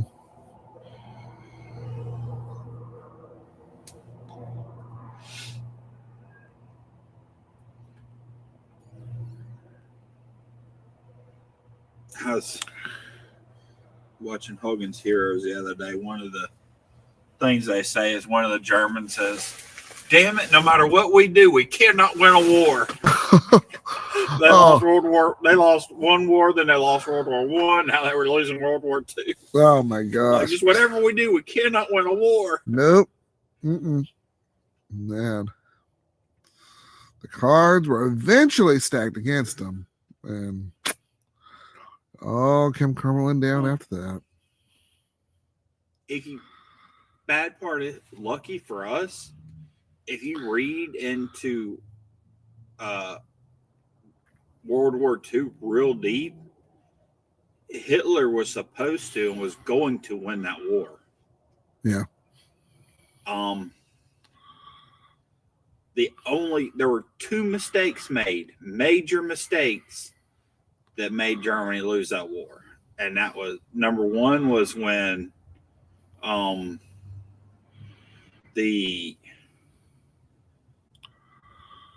who are they? When Japan attacked the U.S. and when Germany attacked Russia. If either of those two things didn't happen, or if both of those or one of the two didn't happen, right, they would have won that war. Because Russia was fighting with Germany. They were helping Germany. Yeah. Well, then eventually Hitler turned on, he turned on Italy, and I thought he turned tail on Stalin too. Like eventually throughout the war. He turned tail on Russia. Yeah. When he turned on Russia, then he had a two-front war going, and he was going to lose that. Yeah. Because he wanted it all. But then the U.S. joined up too, and that's pretty much when. Yeah. That was too many troops. Having Russia and the U.S. involved. Right. You got to figure, with the troops remaining, that America itself doubled their troop number of Allied soldiers. Yeah. And tripled the number of the power because we had all the, most advanced weaponry. Yep. Yeah, we did. And there was a huge hesitation to join the UK in World War II. We were right on the fence, and then eventually we were just like, well, we'll go in and support them. But it was a lot of back and forth to try to get us joined. If we wouldn't have joined World War I, we would have joined World War II in a heartbeat. The reason we didn't join World War II was because of how devastating and pointless, literally devastating and pointless, World War I was. Oh, yeah. We lost so many men for World War I, and nothing. The only thing that happened was Germany was found guilty and had to pay some fines, which inevitably is what drove World War II, because it drove Germany into a debt. This is what I've read. Yeah.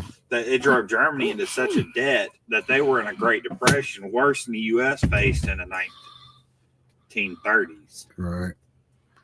And when they did that, Hitler came up and started doing all this scheming and basically brought them out of the Great Depression like Roosevelt did for us, except he then became a dictator and they would just do whatever he wanted to because he brought them into such prosperity.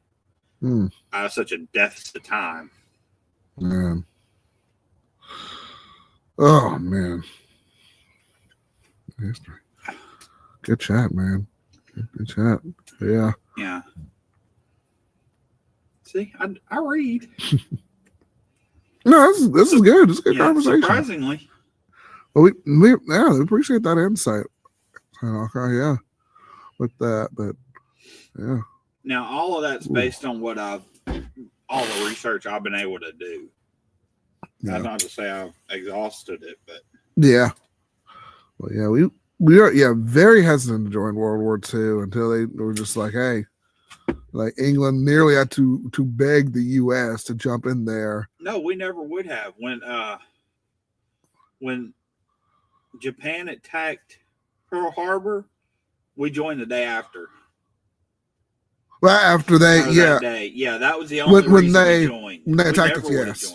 Yeah, right. But I think that was one. I say that was one part of the museum. I go back because the people were just like, well, let them fight their own war, let them do their own thing, and then like you said, we got attacked, and they were like, nope, here we come on. Well, they thought they'll never try to bother us.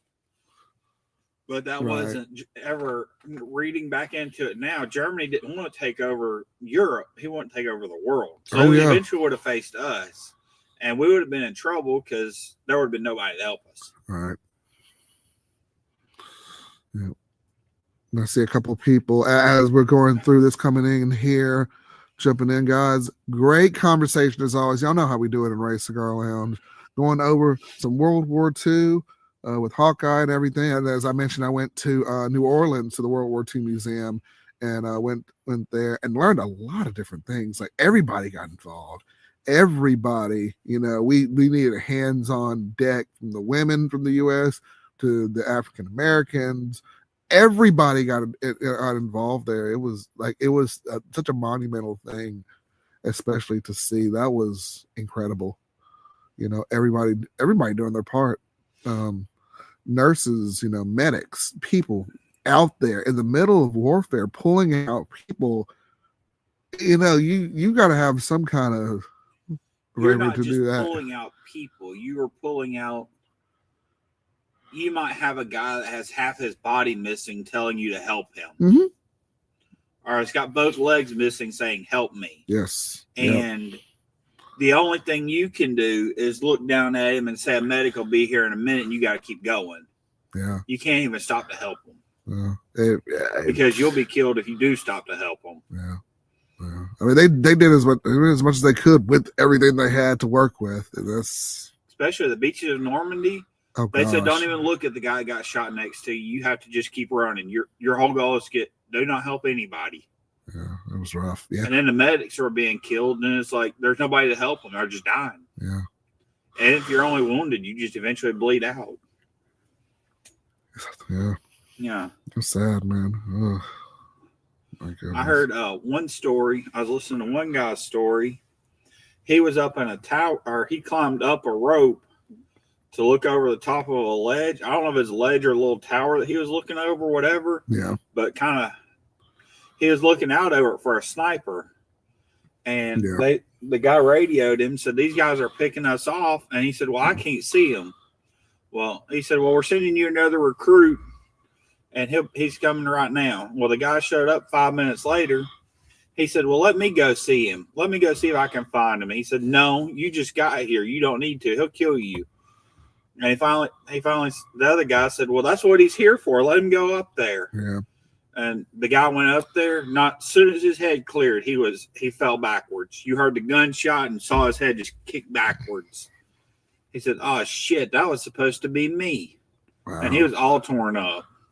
He's like, that man was just killed from the spot that I was supposed to be in. You know what? I read something that was kind of similar to what you were saying there. Yeah, it was one of the little things we read there, and I was like, oh my gosh, yeah, yeah. It was like the guy just showed up 10 minutes before, and when his helmet came off with a bullet hole in it, yeah, a picture fell out of his wife and infant child. Oh my gosh! And it's like he's only been here 10 minutes. Oh gosh. And yeah, it's just, man, they didn't care who they shot. Yeah. I mean, they didn't care who they sent, but they couldn't care who they sent. They had to send able-bodied men. Yeah. Yeah. You know, you can't go through and say, hey, do you have a wife and kid at home? No. They just say, are you of age, and go. Mm-hmm. And a lot of those generals too, and some of the major ones would lie about their age and get in there. Yeah. And start and like serve in the military too, just because they wanted to. They wanted to serve their country. So yeah, it was crazy. Yeah, and they would lie about their age and get in. And I was like, man, okay, well, they'd be excited about the glamour of it and everything else. Yeah. When World War II, and I guess World War I, but World War II, everybody wanted involvement. Everybody wanted to sign up. Yeah. Because I think part of it was Pearl Harbor, but kids were actually dedicated to fighting for something they believed in. Yeah. People actually believed in this country then. Yeah. And that's something I think we've fallen off of so much. We don't have any unity in this country. I agree with that. In the 40s and 50s, or 30s and 40s, we had a lot of unity in this country. Yeah. I know there were race issues theoretically, but they really, from what I've understood, the inequality stuff didn't really start getting bad until about the 50s. All right.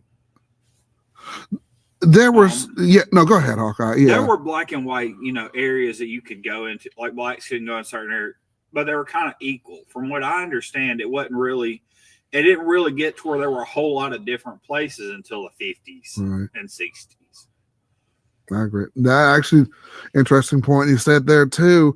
And as I'm still referencing that in the museum, African Americans, they were brought in, but the military themselves were kind of skeptical, because they thought that black people were inferior people until we actually got into the military, and they're like, oh, we can actually help out and contribute to the skills that we have. So then, like you were saying, okay, there were still some race issues, but there was more like, okay, y'all are actually here to help us because we're one nation coming together to for this common goal to save the world and to save our country, dedicating those skills and putting women in there fighting as well. I almost wonder though if they more have thought it would be an issue with discriminating officers than it would be the actual ability. Mm-hmm. Because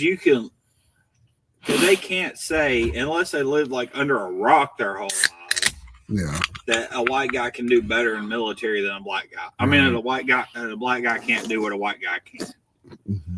I could see where they could have argued. Now, in the 40s, I could see where they could have argued the white guy is smarter than the black guy because they're seeing white guys go to college, white guys get better jobs. Mm-hmm. But as far as physical capability, and that's just because of how it was then, not because of But I can't see where they would think the physical disabilities, because those are the guys that got the heavy labor jobs and rough jobs. Yep. Yes, they did. Yeah. Yeah, you were so lucky to be born when you were. Yeah, you would not have done well in the 40s. No, I think a lot of us were, but still, yeah, you're right though. I guess you learned to deal with it, but yeah, it was a different time back then. Yeah. Man, like support your veterans, y'all, please. Support everybody. But absolutely. Absolutely. But yeah. Come on down, guys. I see some more people popping in and out. Definitely jump in the conversation. And come check us out, man. So yeah, we are. If you're just now joining us, thank you for joining us for this very, very special Cigar Lounge episode here as we're going through cigars, military, and SEC football, and all sorts of things we're going over tonight. And we are smoking on tonight from the Chimolly company. This is the Chimolly Dynasty. This is just their front wrapper here, and inscription here. And then this is what was on the foot of the wrapper right there that we had. So we are smoking on that. I'm about halfway through, almost on the latter third of the cigar. Smoking very well, burning very beautifully. So it's a little cold out here, about 36 degrees out here. So I am having to really light this a couple of times, but that's okay. We're still enjoying ourselves, having some great conversation. So if you are in the comments section, please let us know what you're doing, how your Thanksgiving was. You want to contribute to the conversation right now, going over World War II, just our thoughts on it. And like I said, I went to the World War II Museum in New Orleans. And Hawkeye was, if we part of the military, he did boot camp for a while as well. So we're going over some of that. Well, it's just what I've read more than anything. I read. And Hawkeye's been doing some reading and some catching up with that as well. So let us know your thoughts about not only that, but anything we've gone over tonight. We're happy to talk to you and go over it. So, yeah, appreciate everybody being here on a cold Friday evening. Going over some stuff. So, as always, y'all, find us on all our social media links. And we are now on Instagram. So, follow us there as well. We'll be doing some posting there also, as well as our other links. So, yeah, come on in. Tell us what you're smoking, what you're doing, and we'll go from there. I'm going to relight this one. That one there. I almost know how they felt at Valley Forge after being out here tonight. Because that was a lot colder winter. And they did not have near as good of jackets as we got. Yeah. Some cold times. Man. Ooh. Yeah. Yep, I'm triple bundled up out of this thing. It is cold. Oh, cold. Yeah. How has humanity survived all these cold winters when we freeze in 30-degree weather? You got to think, humanity survived the Ice Age. Yeah. And we have the technology to go into space, yet half the time you wear a jacket and you're still cold. Yeah. Adaptation, evolutionary process, and how we aren't going to be, most of us aren't going to be able to adapt to that kind of weather anymore. Most of us, I don't think, me included. But yeah, I couldn't adapt to that. I couldn't adapt to that kind of cold. No. I get mad if it's 30 degrees out here. Shoot. The Indians ran around in this weather. In the summer, they just ran around naked. And in the winter, all they did was wear fur. Yeah. Deerskin and fur. I mean, right. Not even leather. And leather would be just as bad. Yeah, you won't wear leather out here. Yeah, don't wear leather in the cold, guys. No. Not unless it's fleece lined. Right. I mean, I must have been some. I don't know. Why do people wear leather jackets? That makes no. Like bikers, I get it's pretty protective. Yeah. Tough, yeah. But nobody else should be wearing a leather jacket. Fashion statement. That's all I could think of. I don't know. If it's over 50 outside, you're going to burn up in the damn thing. And if it's under 50, you're going to freeze to death in it. Right. You can't win. Leather is only good, like, you know, your couches when you're smoking your cigars. Yeah, you got your leather couches, but other than that, no. Yeah. No. It's comfy to sit on, not comfy to wear. Right. Right. That's it. And boots. It's good for boots. The boots. There you go. That's good for the boots there, too. Yeah. And the only reason it's good for that is because it's weatherproof. Right. No, that's it. Yeah.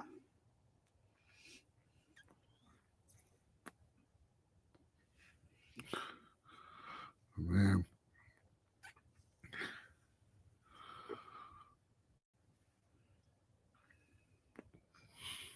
Yeah, I'm getting worn down by this cigar. Yeah, where you at? Where you at with the Right Hawkeye? there. Okay, well that's not bad. Yeah, I mean, so, it's not as fun as it was the first. I think got that you. first third was better than. Okay, no, that's interesting. Yeah, it's giving some kind of mixed feelings. I'm almost down to the latter third, but I'm getting some.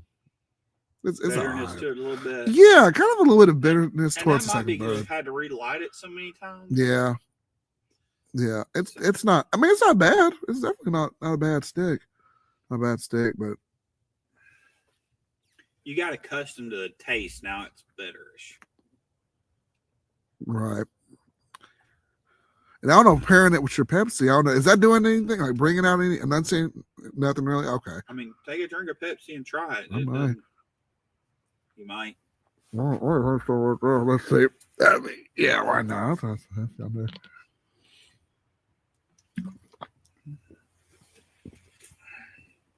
Not really. It just cleans it really well out of your mouth. Takes a little bit of the Pepsi aftertaste with the as you're doing that, but yeah. I mean, it's not a terrible combination, but I always drink a soft drink with when I'm smoking because soft drink will clear your mouth better than anything. Yeah. But no doubt, man. I went on a date with one girl a couple of months ago. She pretty much only drinks water. Okay. So that's about all she drinks. And we were eating at what was it? I think we were eating at an Italian place. And they actually brought out something that was not too spicy to me. Okay. But it was really spicy to her. And the first thing she did was drink some water. She's like, oh shit. I said, yeah, drink some of my Coke. That'll help you out a lot more. She drank some of that Coke. No, it was a Mexican place. Okay. But she drank some of that Coke. She's like, oh my God, that makes it so much better than water did. The best thing you want is some sour cream or milk product. Yeah. Because that'll really clean it out. Mm.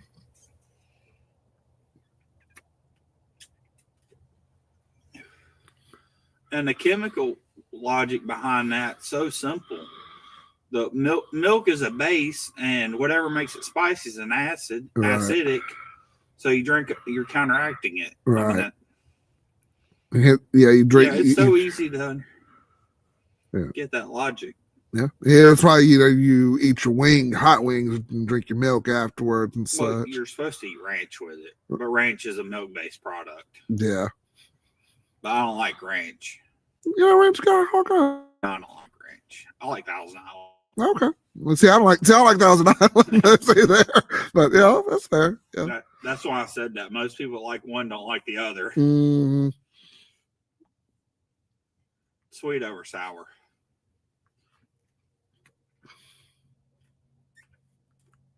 I don't like Skittles. See, I don't either. Okay. I'm not a Skittles guy. I'm like, love M&Ms. There you go. Yeah. What's the best one is the Reese's peanut butter things. I can't remember what they're called. The ones with they had some of those on there. They're like M&Ms. They're just the Reese's peanut butter ones. Oh, the little pieces. The Reese's pieces. Mm-hmm. Mm-hmm. Those are the best because basically it's just chocolate and the chocolate coating around around whatever that is, peanut butter. Yeah. Yeah, that's all good. Yeah. I was kicked to death 2 nights in a row. Oh, the little ones. Yeah, your son torments me in bed. Yeah. Oh yeah, he'll move around and he'll spread his legs and just. Well, the last 2 nights, he's not usually like this with me, but the last 2 nights he wants to sleep right up against me, and every time he kicks or moves, he hits me. Usually he just rolls me, he just kind of turns sideways and pushes me out of the bed. But the past couple of nights he's been hitting. Mm.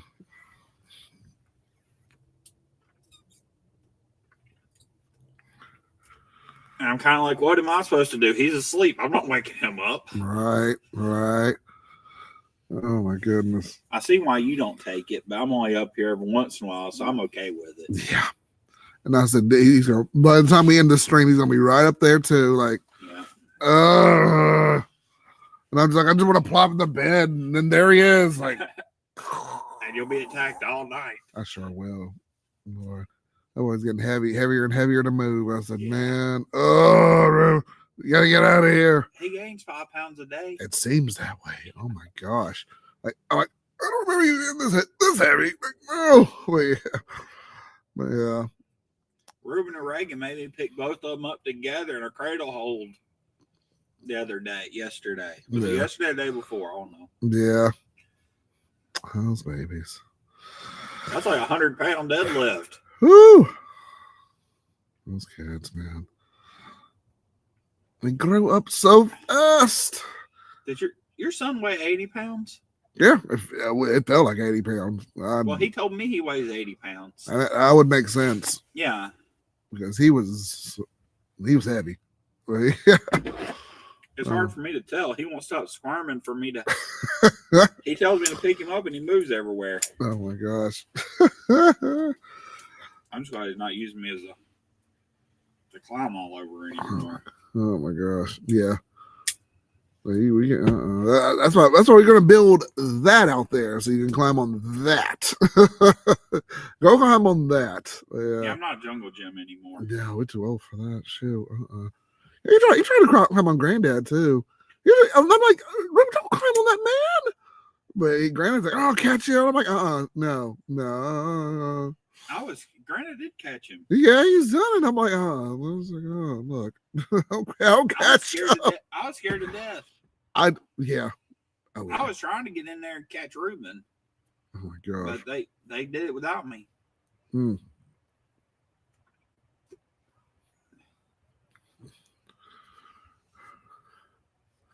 And you see what Granddad told him to stand on?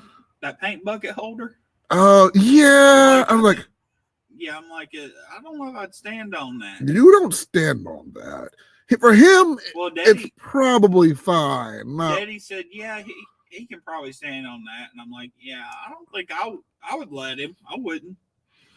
But okay. Yeah, like us? No. Not us. I mean, Ruben's heavy too. Yeah. Even Ruben, that's only meant to hold a paint bucket. Yeah. You think paint bucket's 5 pounds, not 80. You're right. So you got a lot of paint in there, man. Yeah. Like, man.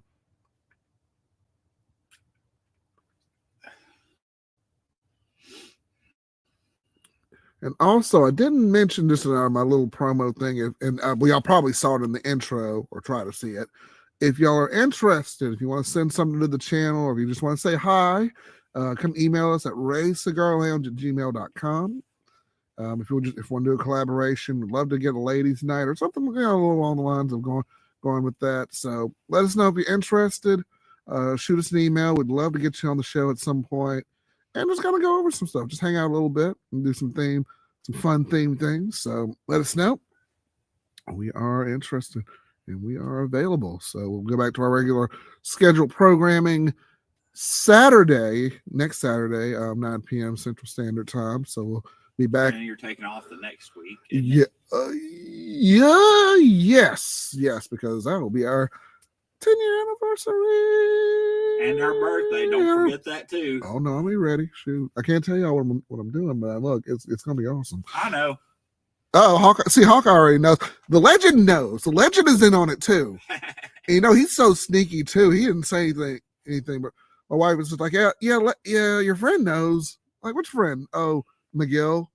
Oh, well, okay then. I'm like, dang, everybody knows me. I'm like, well, I know what I'm doing. But, hey, but it's gonna be good. It's gonna be good. But yeah.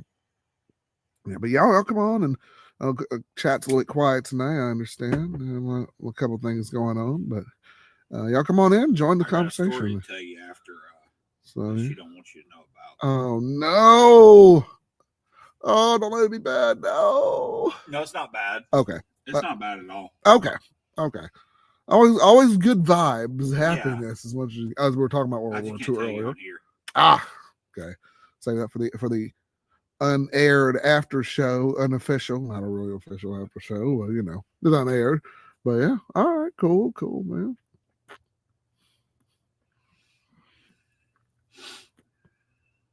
But this Chimolly cigar, as we get down to the latter third, the flavors have been pretty consistent. They've been consistent, but they've been kind of dying out a little bit as we're getting to the latter third. So I'm not getting as much of that flavor as I want it to. I thought it was gonna be a little more robust. It's a medium to full body cigar. It was the Pioneer, but flavors are just a little bit lighter coming towards me, which I thought was interesting too. So, still a good cigar. Okay, guys, here's the thing with it. We're smoking in a bad environment right now, so we're having to relight it a lot. Every time I relight it, it gets more sour. So I think it's us relighting it that's making the problem. Yeah. It is a little colder. I know that environment. Yeah, it does have something to do with that as well. I just relit it again. I can't smoke it anymore. It's so sour now. Oh, so wow. bitter. Yeah, it just.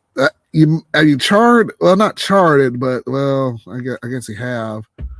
Well, I've relit it so many times. Yeah. I relit it like 6 times. And not like I had an option. I wasn't getting anything off of it. I was going to be dry smoking it.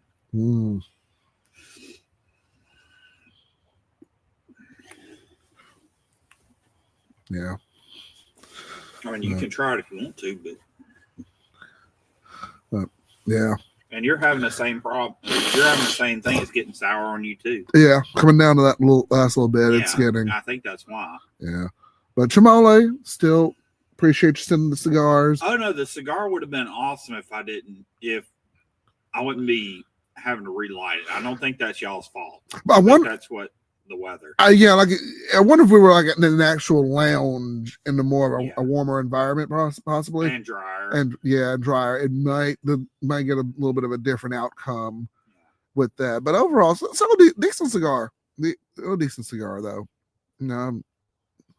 Even probably probably a good 7 out of 10 right now. It's not bad. But the first third, I would have given about 8.5 out of 10. All right, there you go. There you have it. There you have it, man. Yeah, a solid B. There you go. That's fair. I'd give it a solid 8.5. There you go. On that first third, go first third. I was like, but yeah. And I didn't think about it, but every time I relit it, it got a little bit worse. So this is definitely not a cigar you want to smoke where you have to relight it a couple of times. Fair enough. There you go. Or if you do have to relight it, try using a soft flame. Okay. That might help a little bit too. Okay. Because it won't really torch it. There you go. And there you have it. There you have it, man.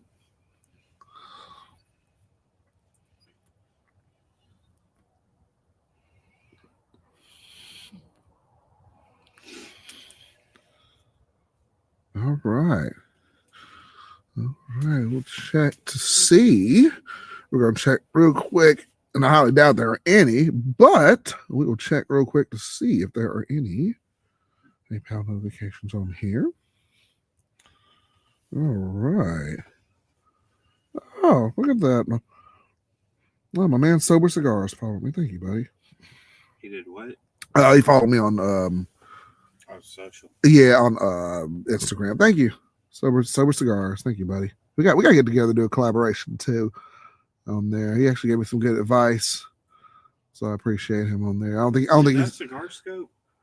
No, I didn't think so, but no, it's a different guy. Okay. Yeah, it's a different gentleman. He's been on here, I think, once or twice. I've seen him on here. I just didn't know if he changed his name to his to different guy. Yeah. Yeah. Nobody said much in chat. That's all good. I haven't gotten one since Cigar Scope. I don't know if that's just my phone being stupid. No, same here. Same here. The chat's been a little light. That's all good. That's all good. Yeah, that's fine. Right. If somebody randomly jump in and be like, "Oh, hi," and then they'll leave, and that's all good too. Hey. Yep. So we're here. We are the late night hour. This is what we do. That's what we do here. This ain't what I'm gonna be doing long. Yeah, we'll probably wrap this party up probably in the next couple of minutes. Yeah. And everything. So if you got anything y'all want to talk about, man, last call in the lounge, last call for alcohol. Well, we're not alcohol, but for the lounge at least. So get any last minute questions in. I'm probably gonna wrap this party up a little bit in just a little bit. So I was having a good conversation with the Hawkeye, hanging out. The 35, oh Lord, now it's 33. I'm looking on the thing. It's 33.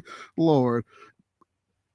Cold, but you know the best thing is, and I kind of miss camping with the scouts, or just camping in general, waking up in the morning when it's this kind of weather. At least when it's like 50 degrees though, and you wake up to that in the morning. And I had nothing with my shorts on and my shirt, and I just woke up. I'm like, oh, that's nice. See, I don't even want to get out of the sleeping bag then.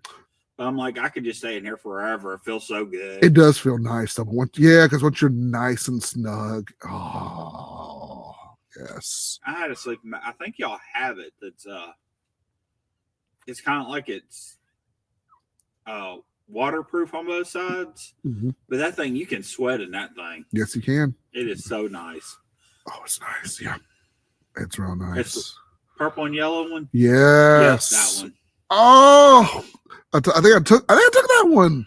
It was the last camp out. Actually, it was the first time we had opened this tent in Talladega, and it was me, my family. We were in it and everything. Oh, it's nice. You would think that thing being the material it is would be cold. Yeah. And it's cold for the first about 5 minutes you're in it. But when it heats up, it's heated. Yes. Oh, you don't want to get out. There's that culture shock. It's like from night and day. Like, oh. But yeah, it was nice. It was that first 5 minutes you're in it, you're like, oh my God, this is so cold. Yeah, because you're like squirming and moving around. Like, I would take hand warmers and put it down in it about 10 minutes before I laid down in it. Oh, see, man, I need to find some hand warmers, man. Yeah. Electric ones now. Oh, they do? I believe so, yeah. Oh, that's nice. That's nice. I saw them on the internet okay. a year or two ago. Okay. Nice. Yeah, I could use some hand warmers right now. Yes. But they don't do me any good hardly. Well, the ones I used to use were just dollar packs. Yeah. That's probably why. Yeah. Man, my gloves were a little bit damp just from the weather and everything. I threw them in the dryer, and I was hoping I was going to have them on the show. They're probably done by now, but like I was going to wear it. I was like, oh, warm gloves, warm beanie and everything, but it's still in there. That's okay. I think I'll smoke that second cigar with you tomorrow while we watch the game. Yeah. I'm fixing to go in and all right. reheat. Yes. All right. So Hawkeye is out of here. I'm probably going to wrap this party up in just a little bit. Ladies and gentlemen, we're going to say goodbye to Hawkeye tonight. We thank him for always coming in. His very busy schedule. And he's taking a little time right here. So, ladies and gentlemen, let's give a round of applause to Mr. Hawkeye here. And he's going to go ahead and depart and head on out. So we're going to go ahead and wrap this party. Thank you, my friend, for coming. And all right, man. He is heading out. He is out of here. I'm gonna keep you on my phone. But I'm going in and warm up. All right, man. All right, hold it down, my friend. Hold it down. Thank you. Once again, ladies and gentlemen, that is Hawkeye coming out. So appreciate him coming out here. All right.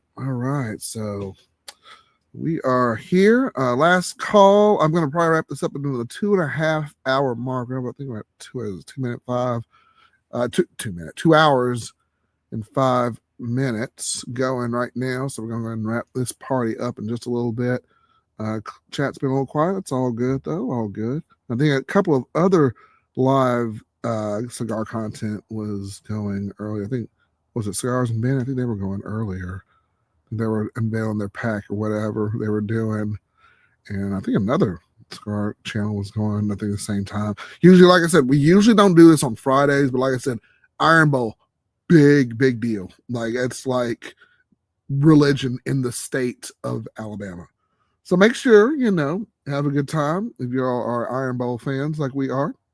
And make sure you are with family and friends, enjoying yourselves, tailgating, hanging out at each other's houses. Like I said, Hawkeye and I are probably going to turn on the TV about 6:30 or so, probably out here, smoke some cigars, and just watch the game. So we're going to have a good time. He is an Alabama fan. I am an Auburn fan, War Eagle. We've had our ups and downs, but, we're getting through it. It's been a rough year for my Tigers.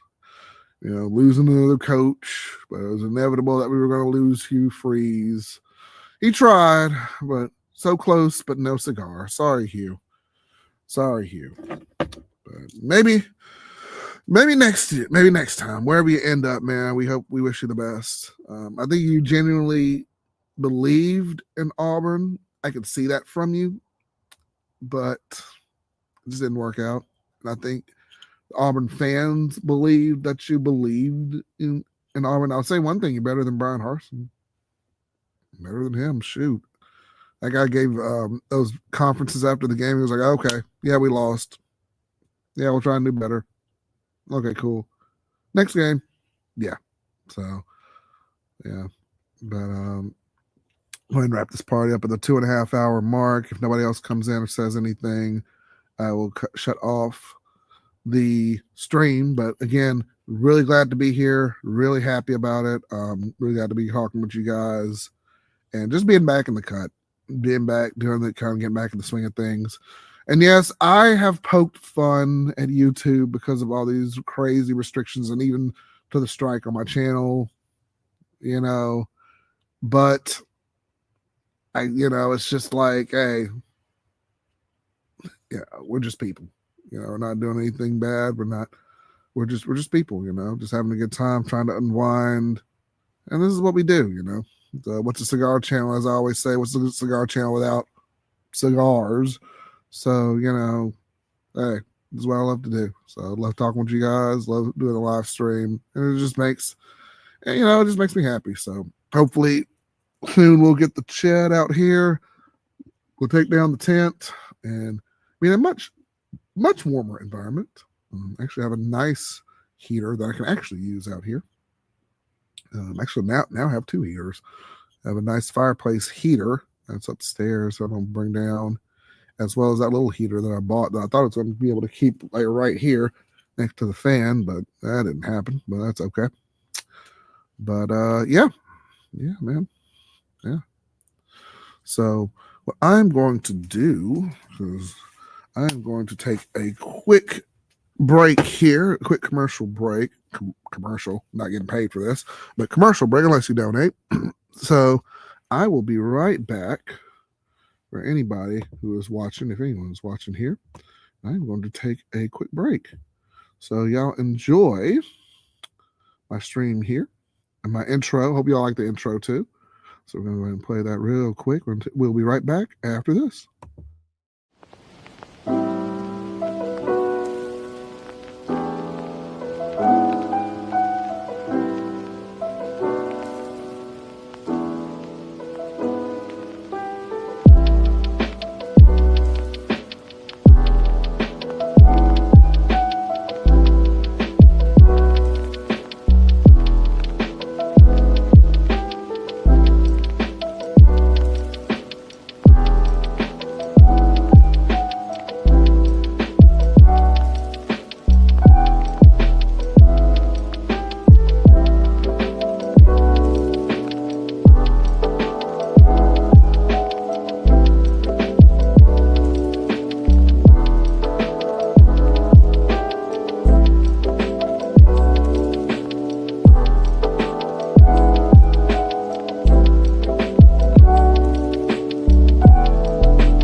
we are back. And we're back. Thank y'all for that quick little intermission there. Hope y'all enjoyed the intro.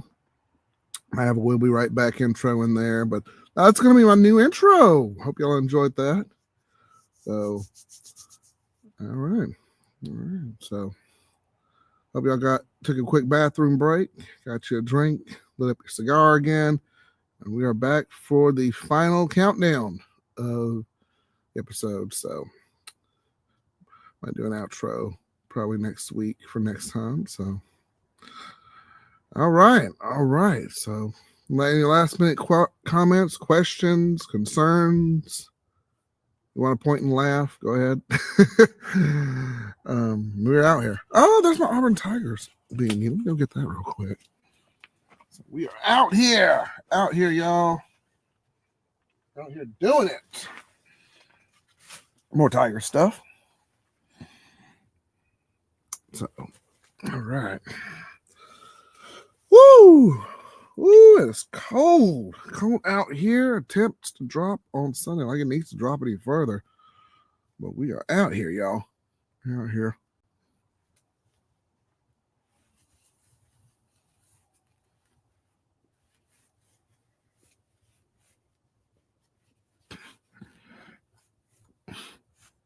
Ooh. Ooh. All right. Ooh, my head's warm now. Warm-ish. All right. That's not on straight, but that's okay. It's okay. All about comfort. So, got my beanie on because you lose a lot of heat from your head. And yeah. All right. So, having a good time, y'all. Having a good time. Hope everyone's doing well. So, we're going to wrap this party up at the 2 hour and 30-minute mark. Dude, I might just hang out a little bit, watch some TV or something. But yeah.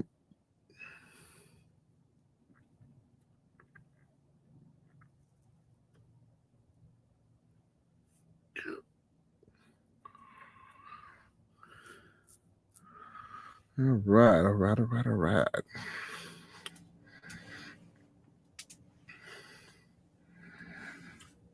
right. Woo! Whew. And down to the latter third. The flavors on this Chimolly cigar have just kind of died out. It started out real like usually the first third is kind of where you, of course, as y'all know, kind of getting introduced to it. It's kind of like, putting your, feet in the pool for the first time and kind of getting acclimated and used to the water. And as we're kind of smoking this down, I think the flavors have just kind of diminished a little bit. And maybe it is because it's really cold outside. I don't know. If we were in a lounge, probably a little bit better. But I don't know. No, I'm going to keep on smoking on this for a little while.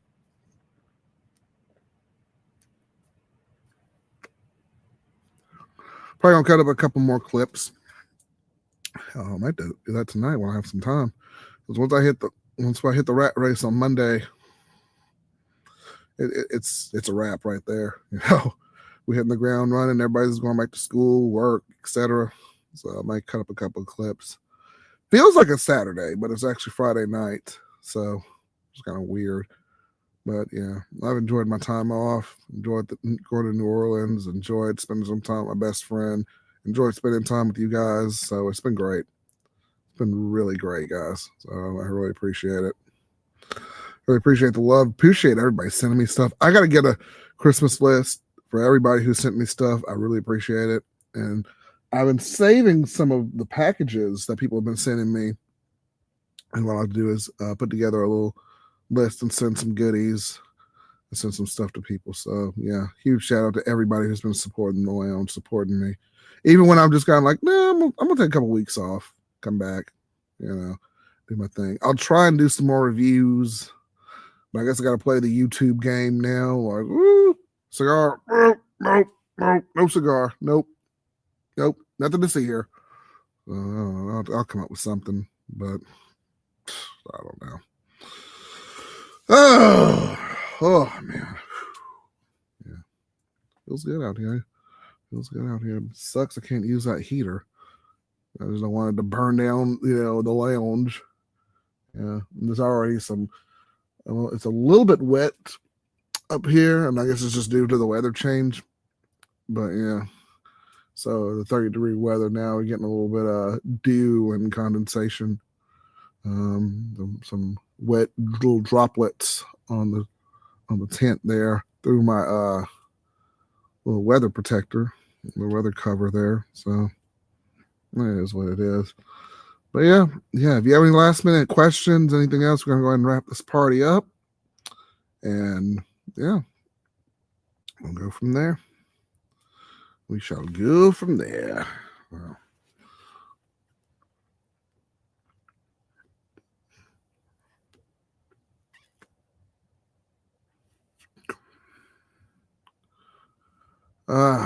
feels good out here sometimes. Sometimes, if nothing else, it's just nice to kind of get away. Gotta get away from everything. But it's my space. I smoke my cigars. I enjoy myself in here. This is my space. It's my time. And it's good. It's good. So, like I said, no show tomorrow. We'll be back next Saturday, 9 p.m. Central Standard Time. And like I said, if anyone wants to come on, join me and Hawkeye, or me, the legend. It could be me, Hawkeye, and the legend. Who knows? Or it could just be me. Who knows? Feel free to. Just like I said, send me an email at raycigarlounge@gmail.com if you are interested in doing a collaboration, a video, an interview, or we just want to say hi. If you want to send us stuff, let me know it's you, and not a bot or AI or a crazy person, and we'll collaborate. We'll get in touch. So just send me your information, and we'll happily be able to do that.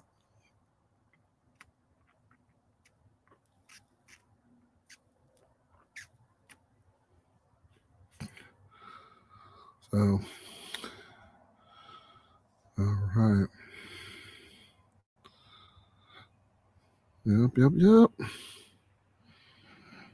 Ooh, I'm all decked out in my Auburn stuff. I'm probably gonna wear all the same stuff tomorrow. Yeah, watching the Auburn game with Hawkeye. We'll do some more predictions and such. So I think we've got a good chance. We just got to clean up our offense just a little bit, and I think we may have a chance there. So, but who knows? We've been pretty dominant throughout every Iron Bowl, and they're in Jordan Hare Stadium tomorrow. Oh, it's going down. It's going to be a good game. That's going to be a good game. I want to go to an Iron Bowl one day. I've been to all sorts of Auburn games, but Iron Bowl is especially one I want to cross off my bucket list one day. But I always love the Auburn experience. I always love going. It's good. It's good. And it's really cool. I got to cross off my bucket list going to my first NFL game with the legend there. So it's been a lot of fun. So, yeah.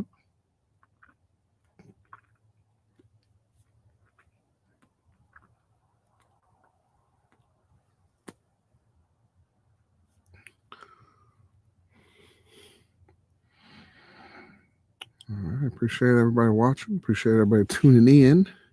And make sure if you're new here, guys, it's okay. Subscribe. Doesn't cost you anything. It does help us out in the algorithm. Helps us get back out there in the game. So tell your friends, family, tell everybody.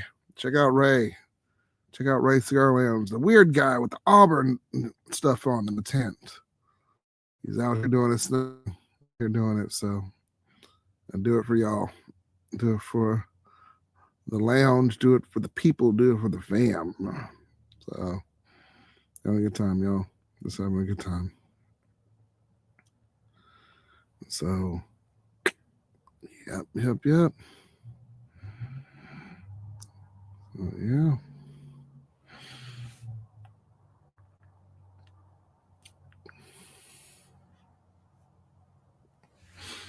And now I have a non-alcoholic drink. I just have my Dr. Pepper right here. Smoking on my Chimolly cigar.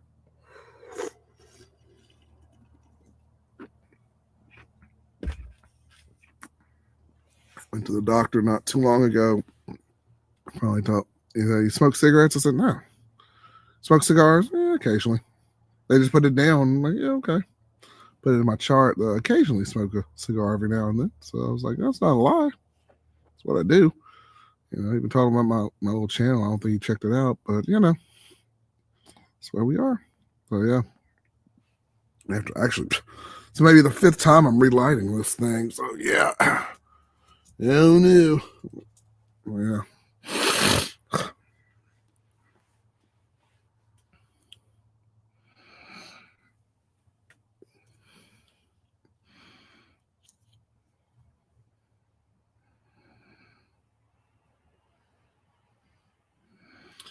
All right. 7 more minutes, y'all. I'm gonna wrap this party up, and I'm just gonna hang out in here for a little bit, watch some TV, and I might head in myself. Then I'm bringing out my PS5 out here, but I'm like, yeah, it's a little much. But yeah. Yeah. I like this one.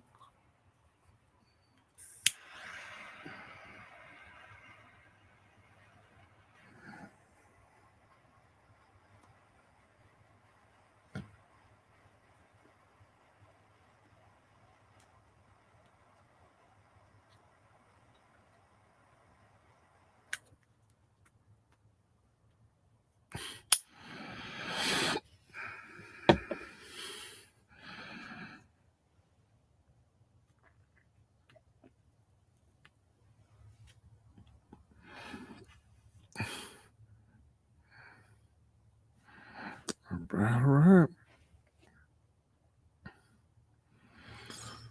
Ooh, man, feels good out here. Ooh, feels good out here.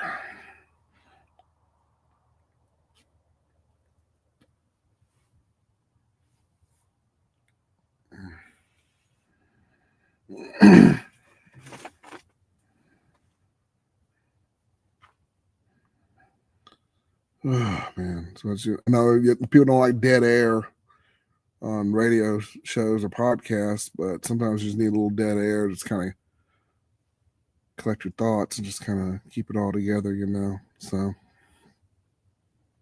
yeah, man, keeping it all together, keeping it all together. So episode 28, we are the Thankful Cigar Enthusiasts, and thankful that you guys have been very supportive of the channel over the past year and a half, and we've come a long way with that. So make sure y'all keep on subscribing, keep on supporting. Really appreciate it, man. Really appreciate the love. So yeah, it's been good. It's been good.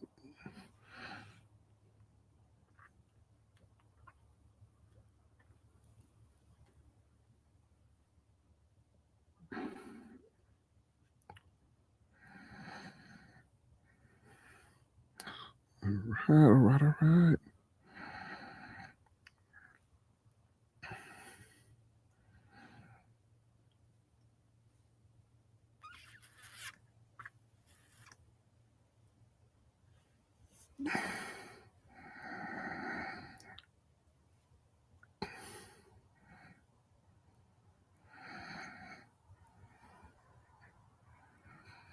I'm just listening to the outside now. I hear a car going by. Usually hear the train going right about now. I'm just kind of hanging out, taking it all in, man. So.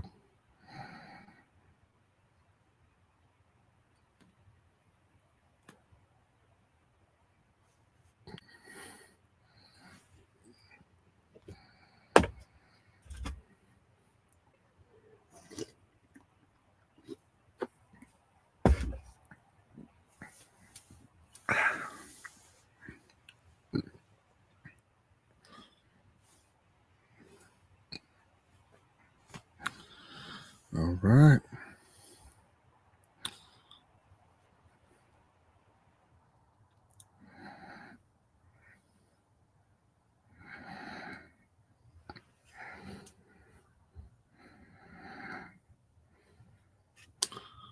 Cool.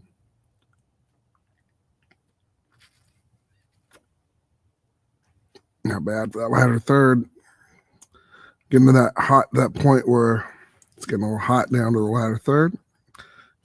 Flavors has pretty much stayed consistent, but have got a little lighter. It's gone throughout the cigar, but overall not a bad smoke at all.